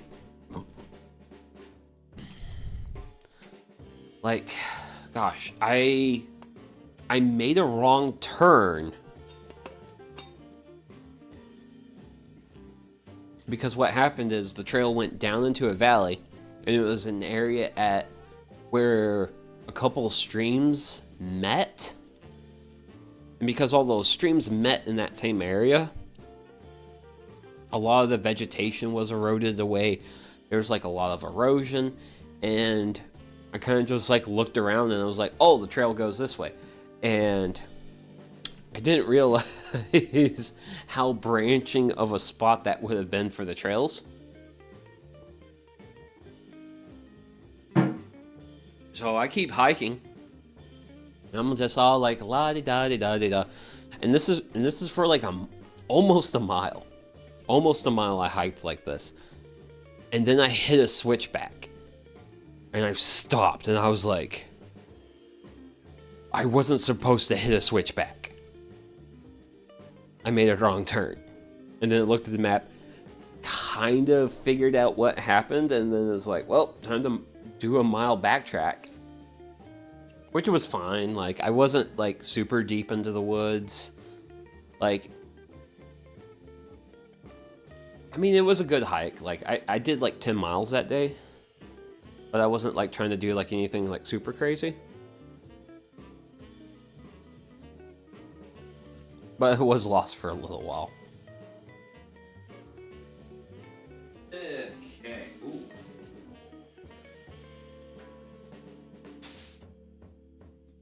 Come on. Separate. Separate. Ooh. Check this guy. Oh, look at this guy. Loaded.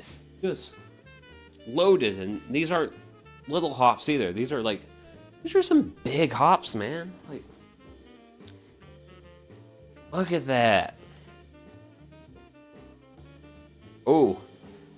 No, this is actually a rare instance of where the leaf actually is like growing out of the cone. In which case you pull off the cone, and then you gotta pull your little leaves out. Yep, you pull your little leaves out, and holy smokes. Oh! That's good hop right there. Good hop right there. Well, my earlier complaint about not having large hops is it's been my need for large hops is now being satisfied by this guy. Like, look at all that hop. That's a lot of hop right there. That's a lot of hop. It's gonna we're gonna have so much. I might, judging by how this is turning out, this might be enough hops to. Well, this might be enough to flavor more than one beer. Which that will be a hella good. If we can get more than one beer of hops out of this.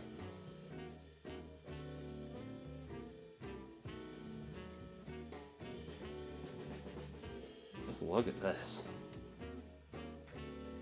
I'm working one little area and now my hand is just full. Just full on chock full of hops.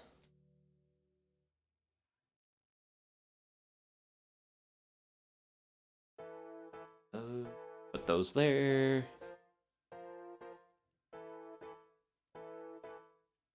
Very healthy hop plant we have. Oh. Yeah.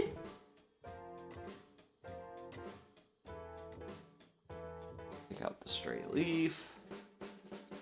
Out the stray leaf. Drink beer. Be happy with life.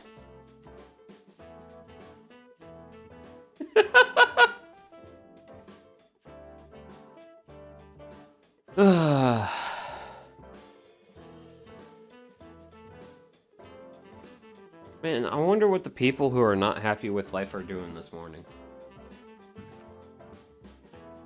I think they're probably getting caught up in some sort of drama somewhere. Whereas with me, I'm spending way too much time harvesting hops. But, more importantly, I'm enjoying my Sunday morning.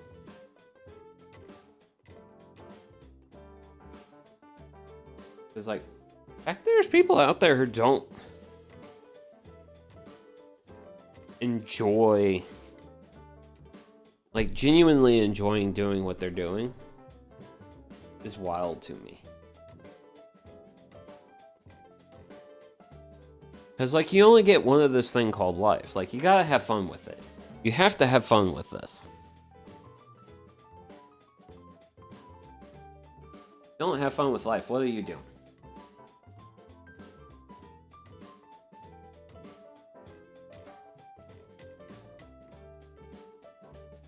And I know this doesn't exactly look like fun, but you know what? This is actually reasonably fun. Like, it's meditative.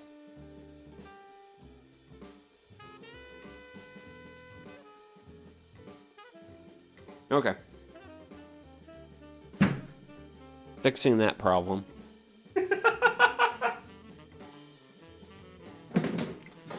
And let's fix this problem with a Sierra Nevada Oktoberfest Fest beer. I probably have upped the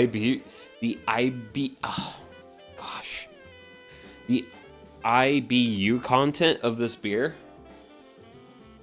because I cracked it open with my hands covered in hop dust. Ooh.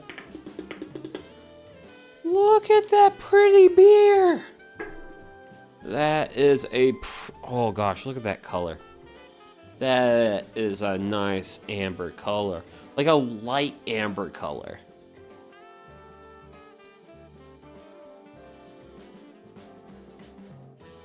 Oh. Yep. That is what I live for in beer. Like refreshing. Good bit of flavor. Nice. Real nice malt touch on that beer. Just like a nice good like a little bit of malt hit to it.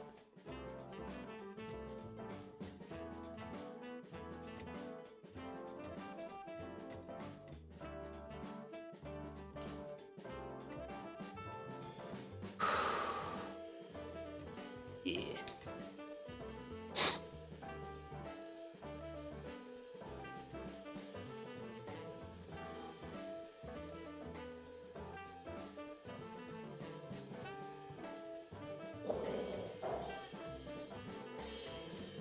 Ah! Take that. And we'll do these guys here.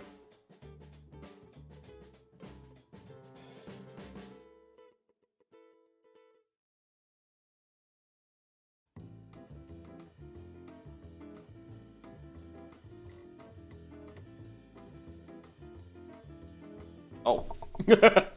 Okay.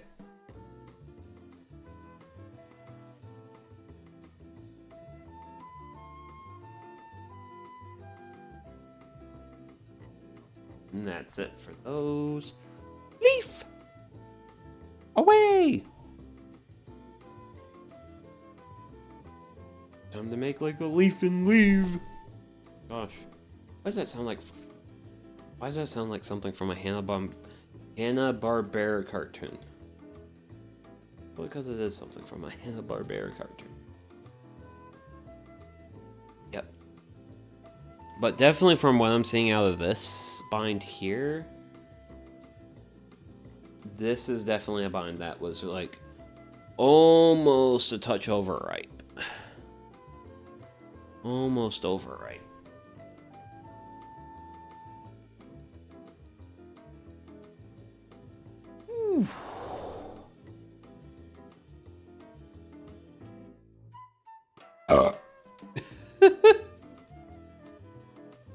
Looked at the video again.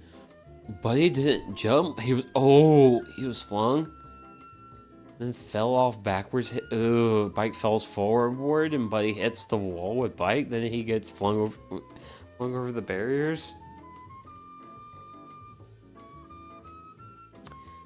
Yeah, that's yeah, that's why I don't play with bicycles.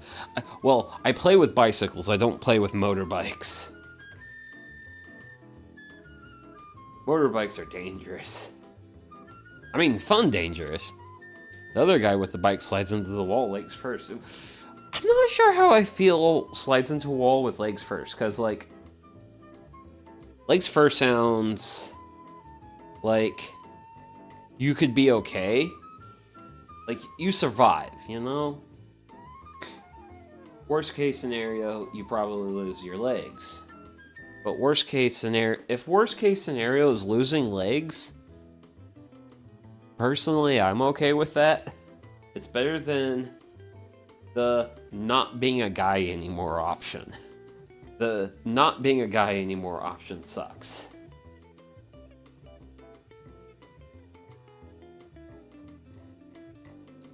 Because shucks, like, some of those people who ride those motorbikes, like, not only do they, like, ride them hard, they also... It's some pretty yabai stuff. Well, no, yabai's not the right word. Like, it's dangerous. And you definitely have to respect the bike type stuff, but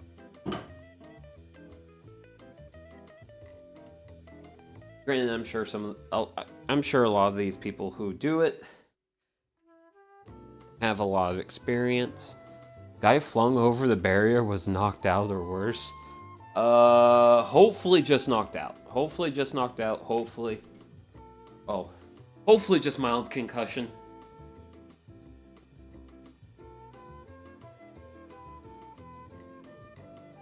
Because holy smokes. Those injuries are unreal. Well, like, very bad.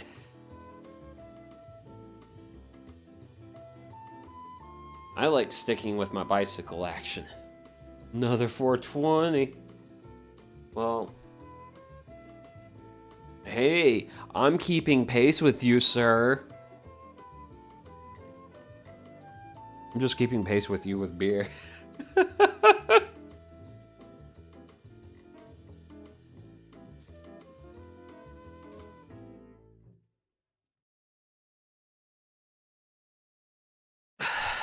I've had over 15 plus motorcycle accidents. Yeah. Yeah, because that's kind of how, like, motorcycles go, man. Like,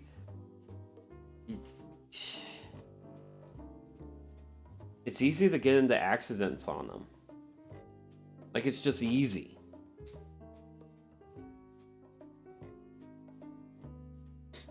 And it's kind of the reason why I will not own a motorcycle. I mean, I have an e-bike,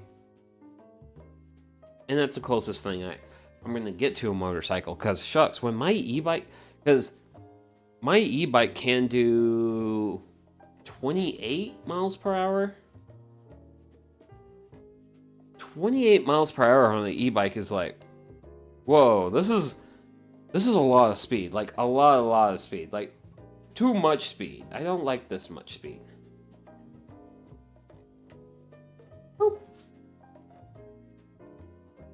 Now, granted, on my standard bicycle, I'm sure I'm sure I've hit 40 on it.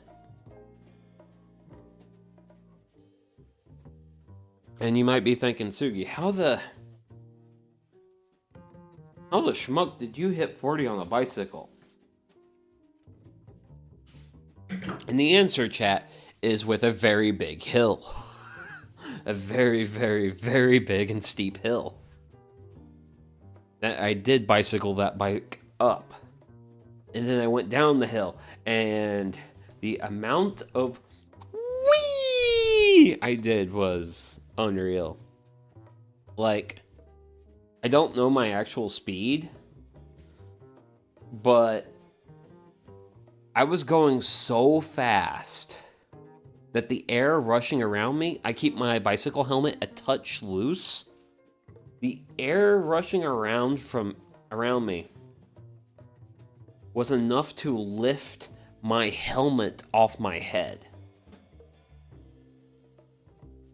I was going very fast for a bicycle. Oh. Last two were on the moped, running around farmer's field. Beer and mopeds don't mix. Oh, but beer and moped sounds like fun, though. Sounds like fun. I mean, it'd be fun for me. Oh, wow. Come on, leave. Yeah, get away. Go away. I don't want leaves in my hot bin. Worked very hard to keep the leaves out. Almost too hard, but holy smokes, that hot bin is laden. It's very laden with hops, which is nice. Which really at probably like around May, seems like a lot of my hops were really slow to get going. I think they finished strong this year. They finished really strong this year. Because I think after this bind, we've got 2 more binds to go through. So, you know what? Wait, what? Oh God. Okay. Didn't think I was gonna hit the 2.5 hour mark. Man, have I been slacking? Am I slacking? Am I being slow? Am I not getting this done in time?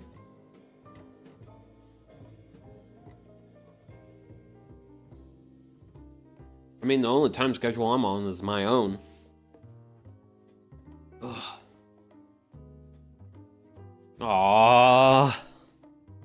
My phone went dink dink. Oh. Okay. Nothing important.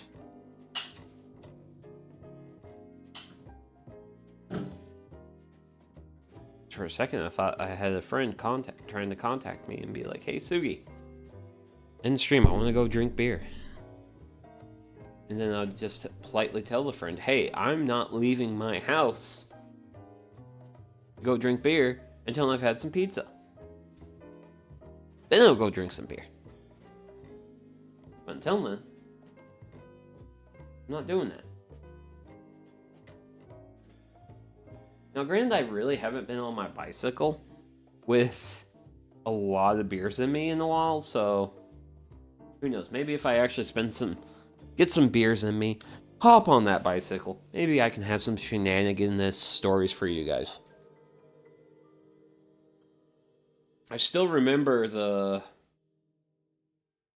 when I was talking to Dad's when I was during that one woodworking stream I made a short out of, and I was just like, man, I haven't fallen off my bike yet this year. I haven't forgotten that.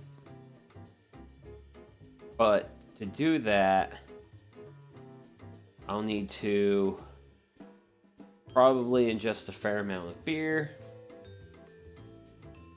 be around a certain amount of reckless people. And the thing is, like, my friends aren't as reckless as they used to be. Like, they've grown old with me. They're not as reckless as they used to be.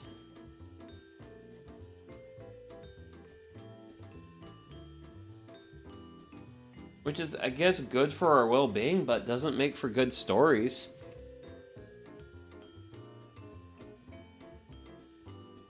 Come on, we're guys. We gotta be a certain amount of reckless. And like a certain amount, you know? We can't be too reckless. Because getting hurt is bad. But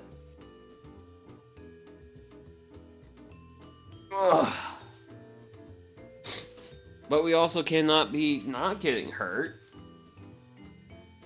That sounds too safe. Way too safe.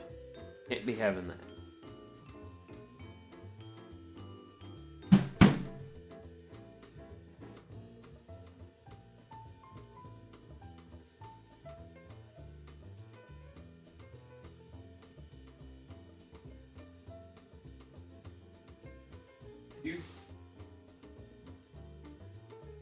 Big bugaboo, okay.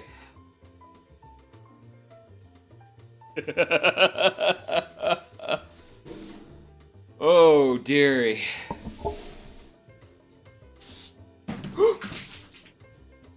And that's why I should have kept the beer on the table. Oh, dear. Holy smokes. That's a lot of hops.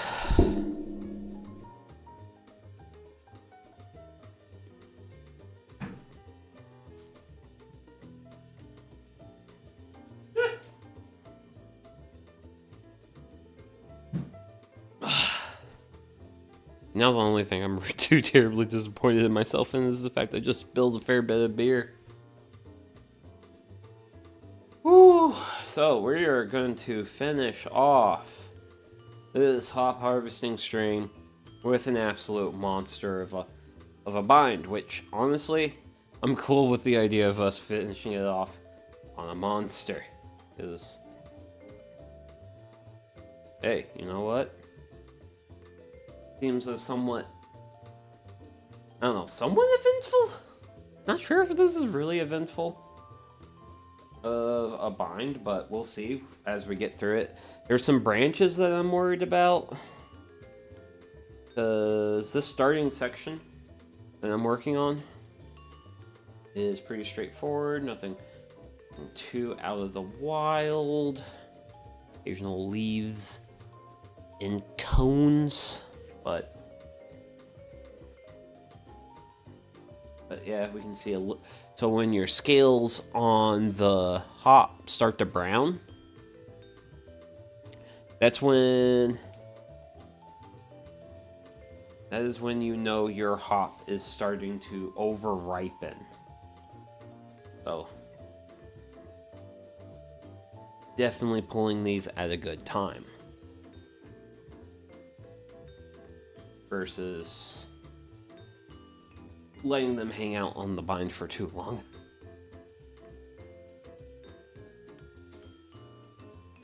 Because if they hang out on the bind for too long, then, well, there goes your fair bit of your harvest. Which I think I actually had a full whole bind rot on me last year. Which I think is another reason why this year is so good. Because none of my binds have rotten this year. But, like, look at all this pop action here. That's a lot. It's also what I would consider a very overextended cone. Like, the cone's long.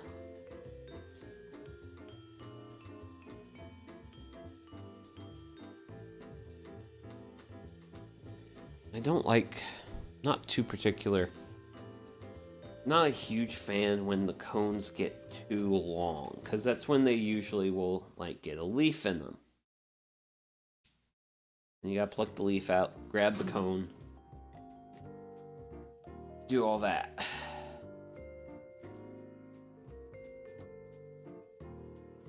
Pull cone out.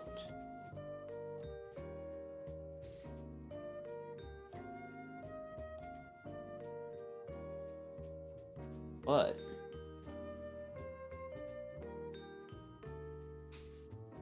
the amount of hop. Such a stupid amount of hops. And, like, stupid isn't, like, good. Good stupid. Like, this is a lot. This is a lot of hop.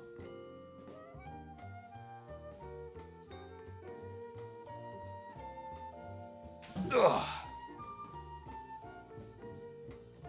And the big thing I gotta deal with here at some point is I do have a little bit of branching to deal with, which I am not dealing with that until I get to that point. So, this is empty, unfortunately. I'm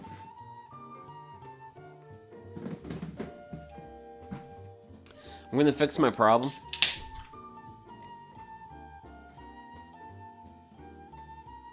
And then once we get some beer flowing, we'll be plucking hops.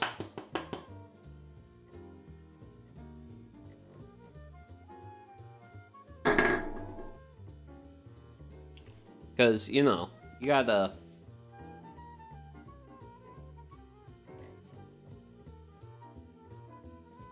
have some beer while you're harvesting hops, you know? Like, I guess it's tradition? I'm actually not familiar with any hop growing traditions, so other than my tradition of it, where it's like I do this every year. I've done this every year for probably about, well, I started growing hops 2020, but I didn't get, like, big harvests until, like, 2022, so really, as far as, like, getting, like, a substantial harvest, that started then. Whew. That leaf out of there, and then pluck those.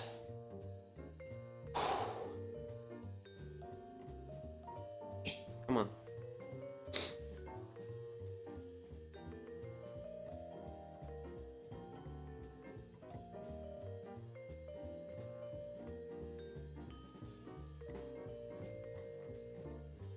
Go. Beer.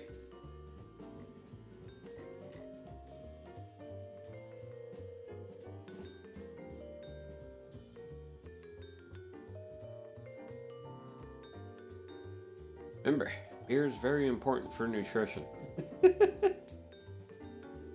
So says some VTuber who knows nothing about nutrition.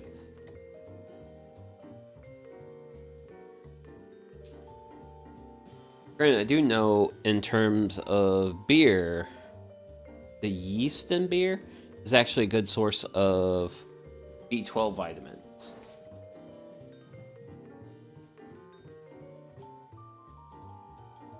which is good if you're vegetarian. Because a lot of vegetarian foods don't... Well, a lot of vegetables don't have B12.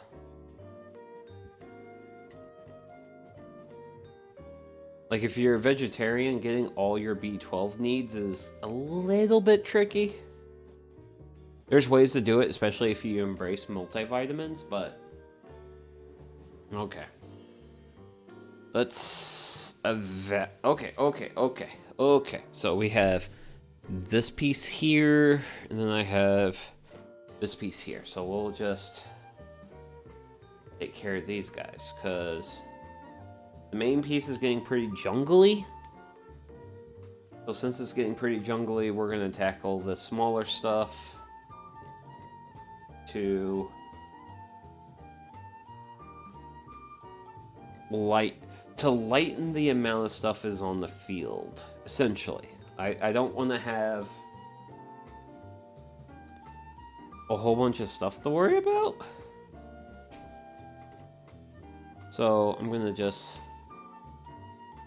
pluck and tackle that. That goes there. And then we have, like, this guy and this guy?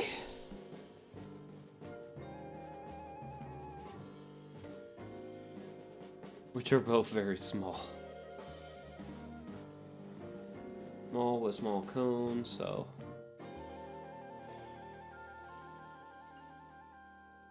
Would be nice if small cone equaled greater concentration of flavor, but I don't think that's the case.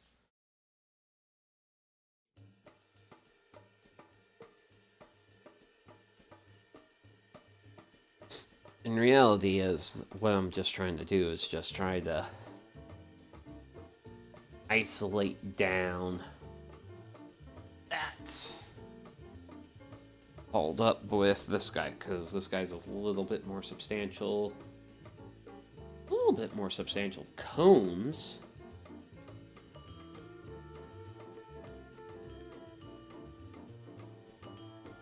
Do those, take care of these guys, come to here. Da, da, da.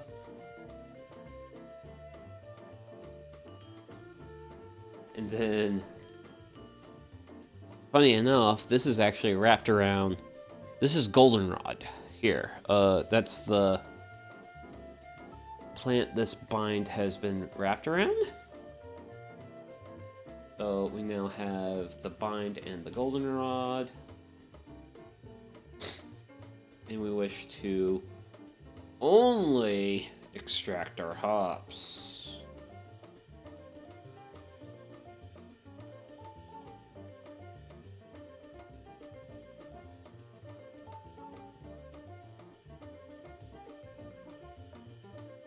And by going down both sides, I took care of most of it.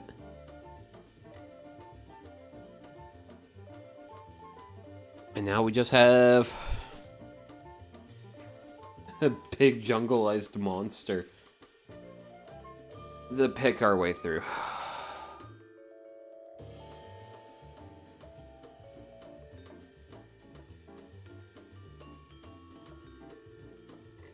But the yield in this jungle is good. We have a very good yield in this jungle. This jungle is very much laden with hops.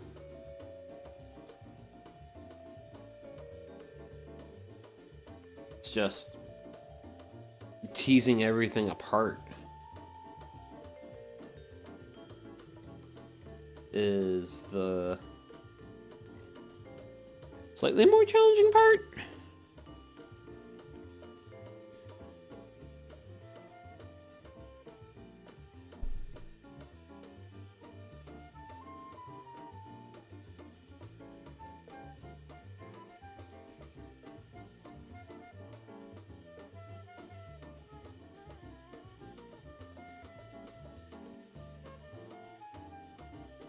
But progress.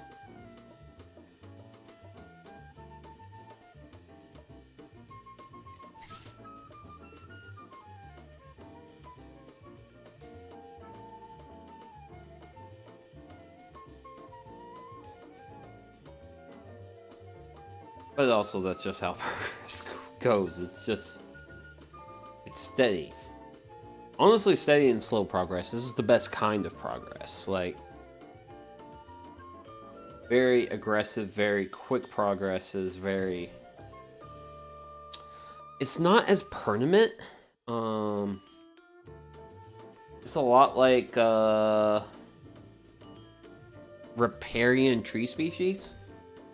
So, riparian tree species are tree species that grow near water. And the thing is with them is they grow very quickly. But because they grow quickly, they're very fragile. They don't take damage very well, but they are also growing in an area that floods often. So the name of the game is grow quickly, get to good height, get to reproductive age, reproduce, die in the next flood,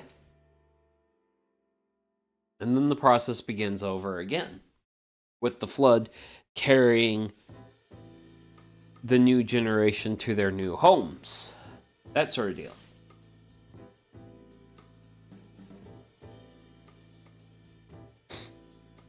That is a big thing with like riparian tree species.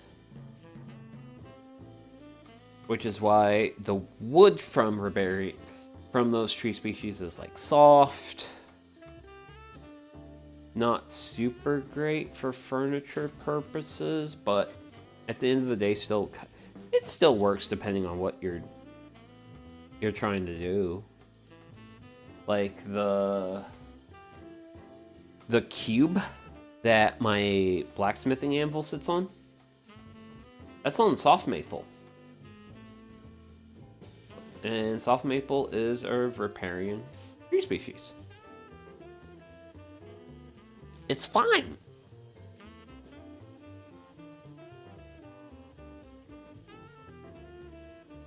It is perfectly fine as wood that holds anvil good.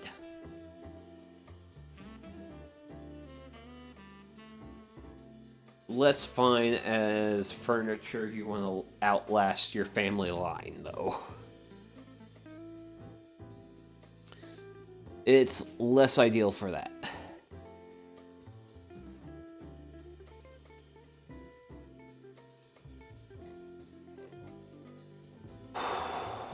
Woo! But yeah, it is. We are thick in the hops right now, man.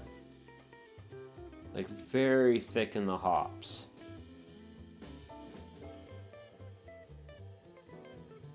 Just absolute. So much hops right now.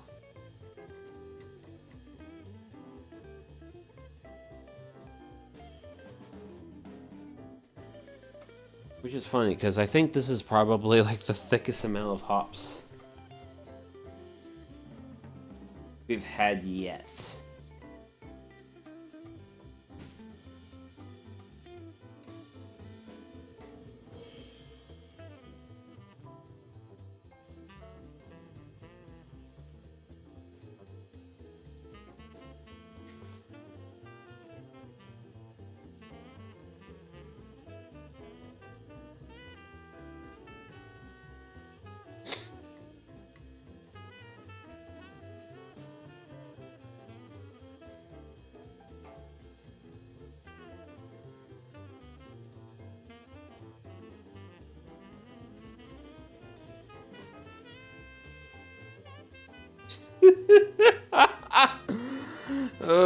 It's like the more I keep going around this node, the more hops I find.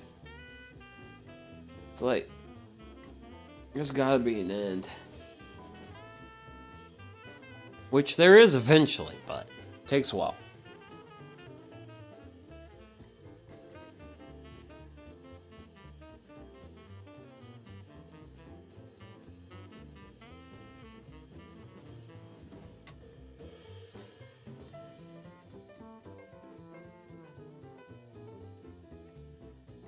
Woo.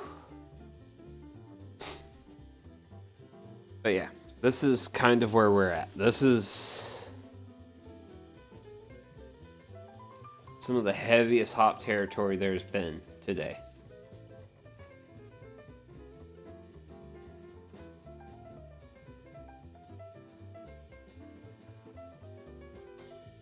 Which, and it works out, I guess. We're like nearing the end of the harvest. This is inadvertently turned into the like, okay, cool, you've reached the end, but the end is now slog. And it's like, did it have to be this way? Is it more interesting this way? I don't know. Whew!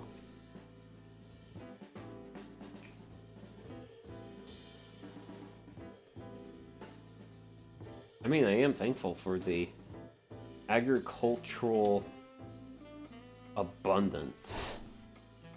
We've got what? I think 4, it looks like we've got 4 binds right now. And it seems like all 4 binds have produced hops at this level, which unlike earlier instances of multiple binds occurring in the same area, this all 4 binds are producing hops, which is why we have so many hops.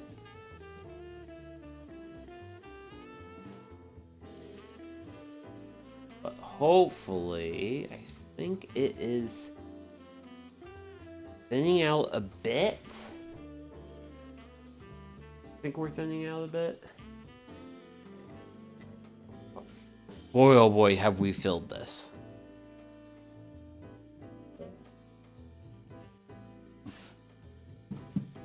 That has gotten very full.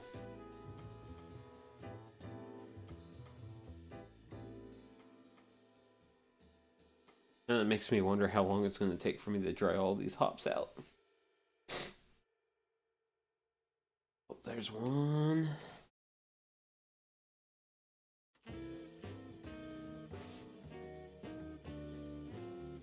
Because you gotta be mindful of that.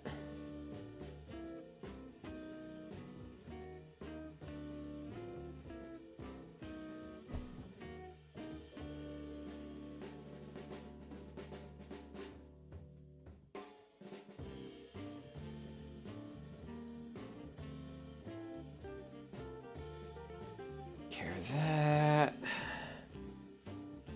One over.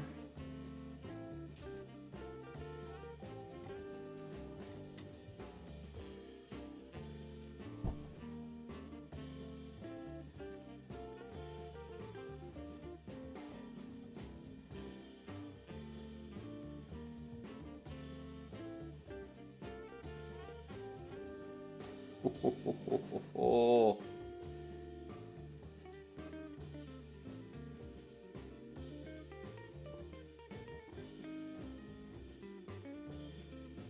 There we go. Gosh.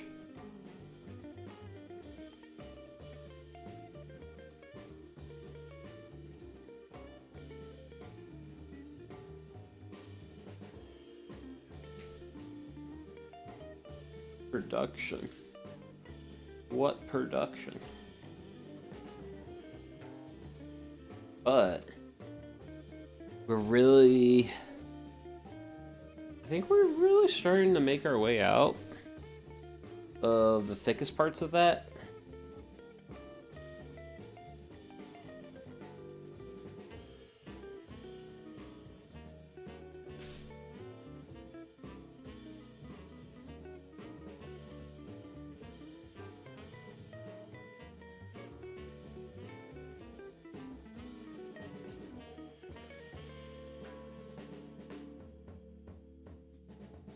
Ho, ho, ho.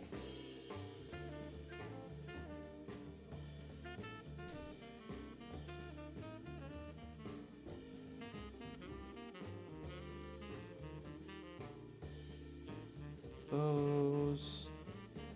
That. Attack. Grab you.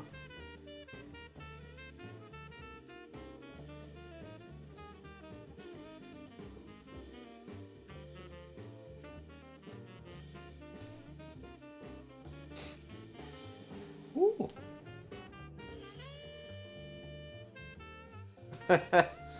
Oh dear. Oh, no, no leaf. No leaf. No leaf. We don't like leaves in there.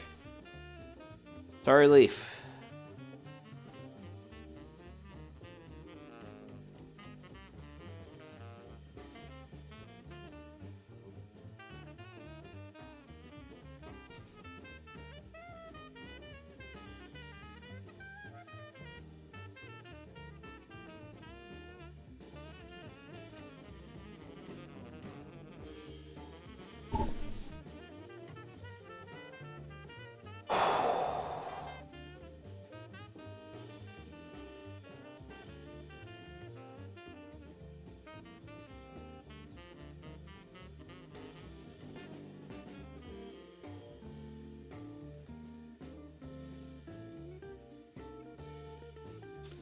But the progress is steady.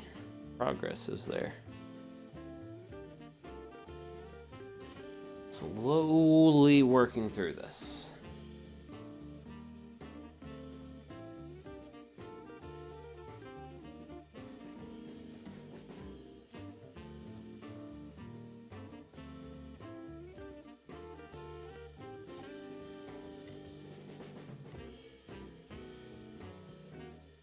Ooh.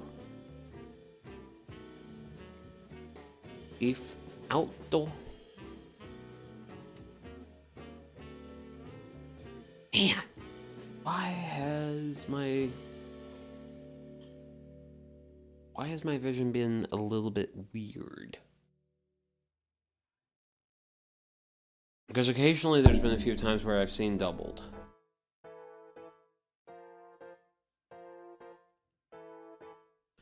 And I don't know if it's because I've been sick or if I'm focusing on things weirdly.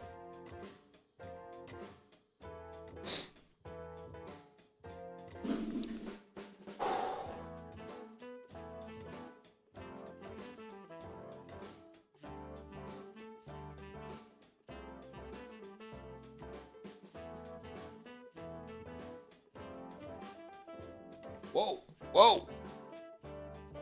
Woo! Wait, grasshopper? Question mark? Question mark? Grasshopper? I think we may have disturbed a grasshopper, guys. Oh.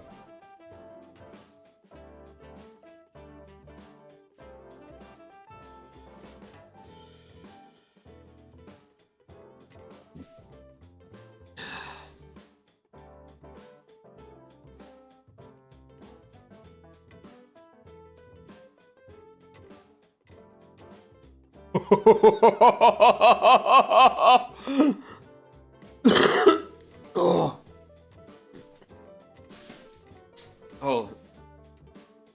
Sorry about that. Webcam is at 1% battery life. Let's see how it holds. I am genuinely curious, like...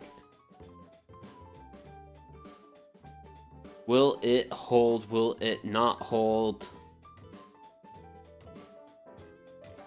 Because there's been times where it's not held.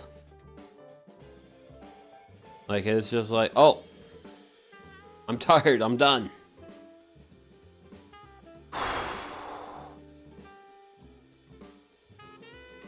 That would go to here. But yeah, this is literally just like, there's just way too many hops growing in the same place at the same time. And yeah.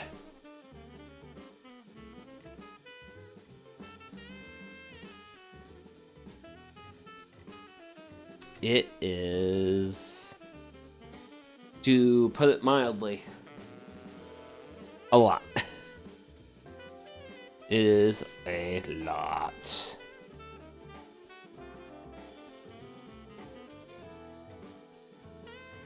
But I'm sure you've noticed the cones have gotten smaller. Because we're closer to... We're closer to the end. Getting really close to the end. I want to...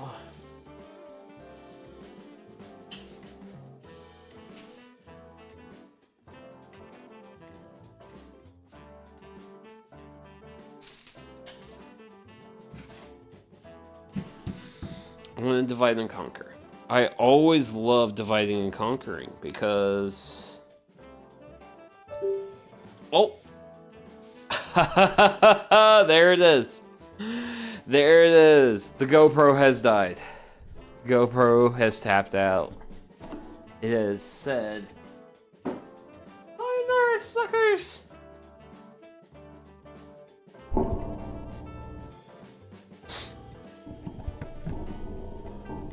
Ugh. We'll see what it thinks about that.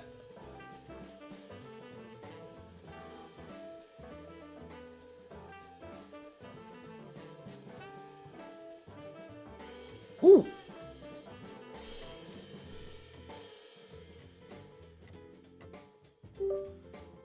Oh, okay. Okay. Woohoo! We're back. We're back. Yay. Okay, cool. Cool beans. We can finish strong. Maybe. Define strong first. Oh, dearie. What a year. Cause shucks, we hit 3 hours. It is 3 hours and I'm not done yet. Oh. You know what? This is a good year for hops. This was a good year for hops. To run this long today.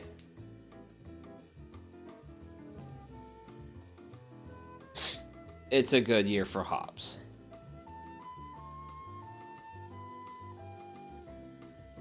Now it almost kind of sucks to like measure how good of a year for hops I had based off of, oh, how long did my stream take for me to harvest them?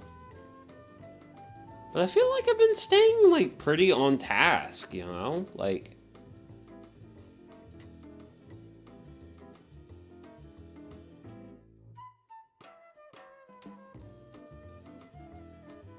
and I honestly grabbed the Paw Paw L8 box because I thought it was funny to use that box, but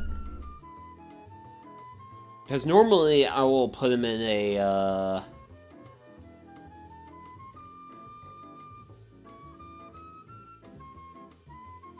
one of those cardboard cases for beer, where it's like it's like a flat, those types of things. That's typically what I'll put the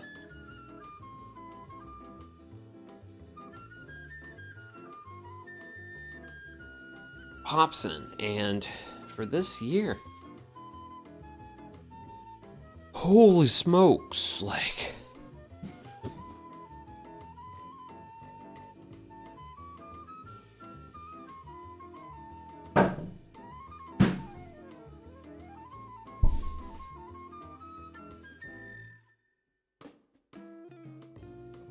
This has been a lot. Like, a lot of hops.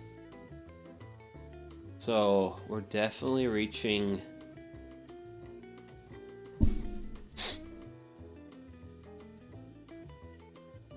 the end.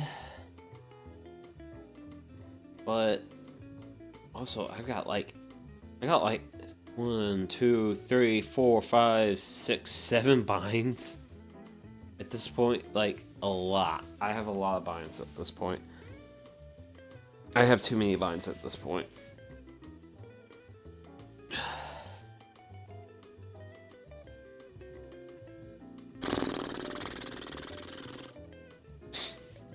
Ooh, actually, we're gonna do this number.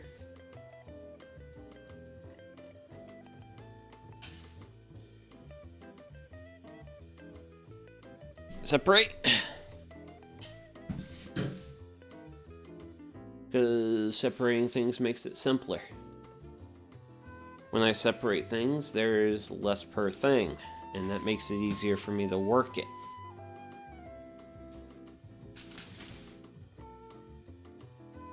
We got 1, 2, 3, 4, 5 of that. Ooh.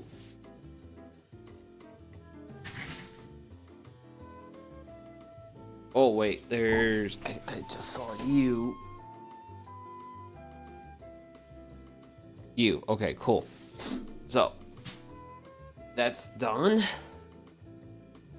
We have this little bit of guy here.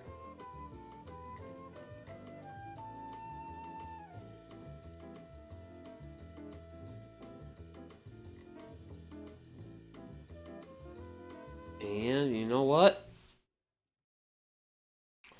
Once we finish this person off, we are done.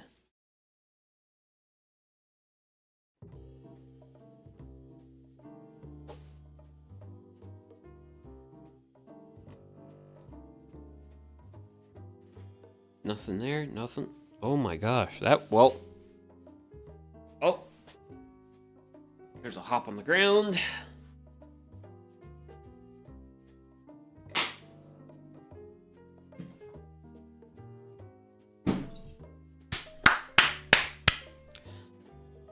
Oh my gosh, we did it. We did it, we did it, we... Oh. No, no, no, no, no. Way too much work went into you. Gosh.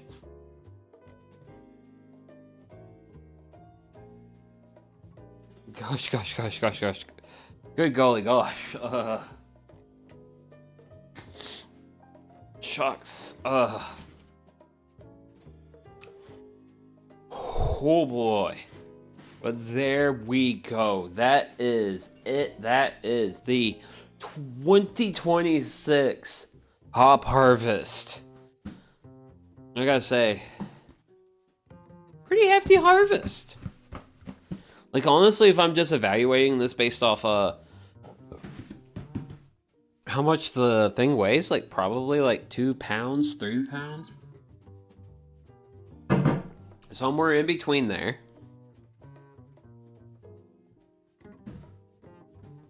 But yeah. Okay, ooh, let me get my glasses off, sorry. Actually, no, not sorry.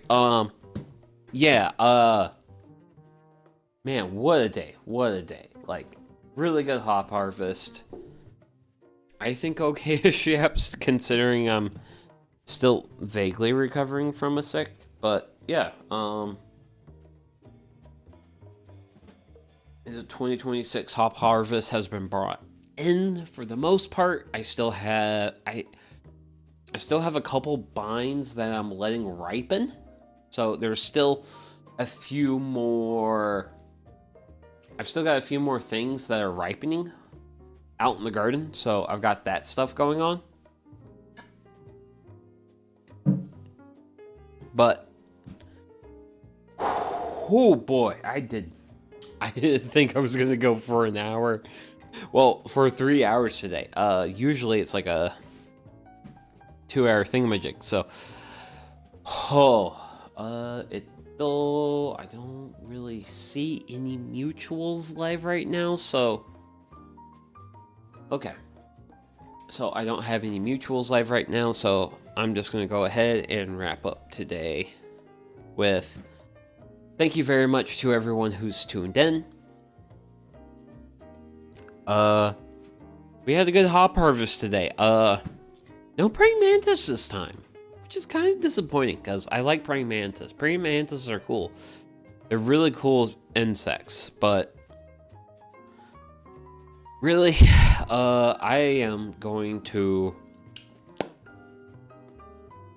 take it easy now because brain's not braining very good, and holy smokes, the amount of hop flavor I have here. Like this is good half the amount of hop flavor. So I want to say thank you very much to everyone who's tuned in today. May you all have a great rest of your day, night, evening, whatever it is, wherever you're at. This has been Sugi Yamagawa, and hopefully I'll see you all in the next one. Bye-bye.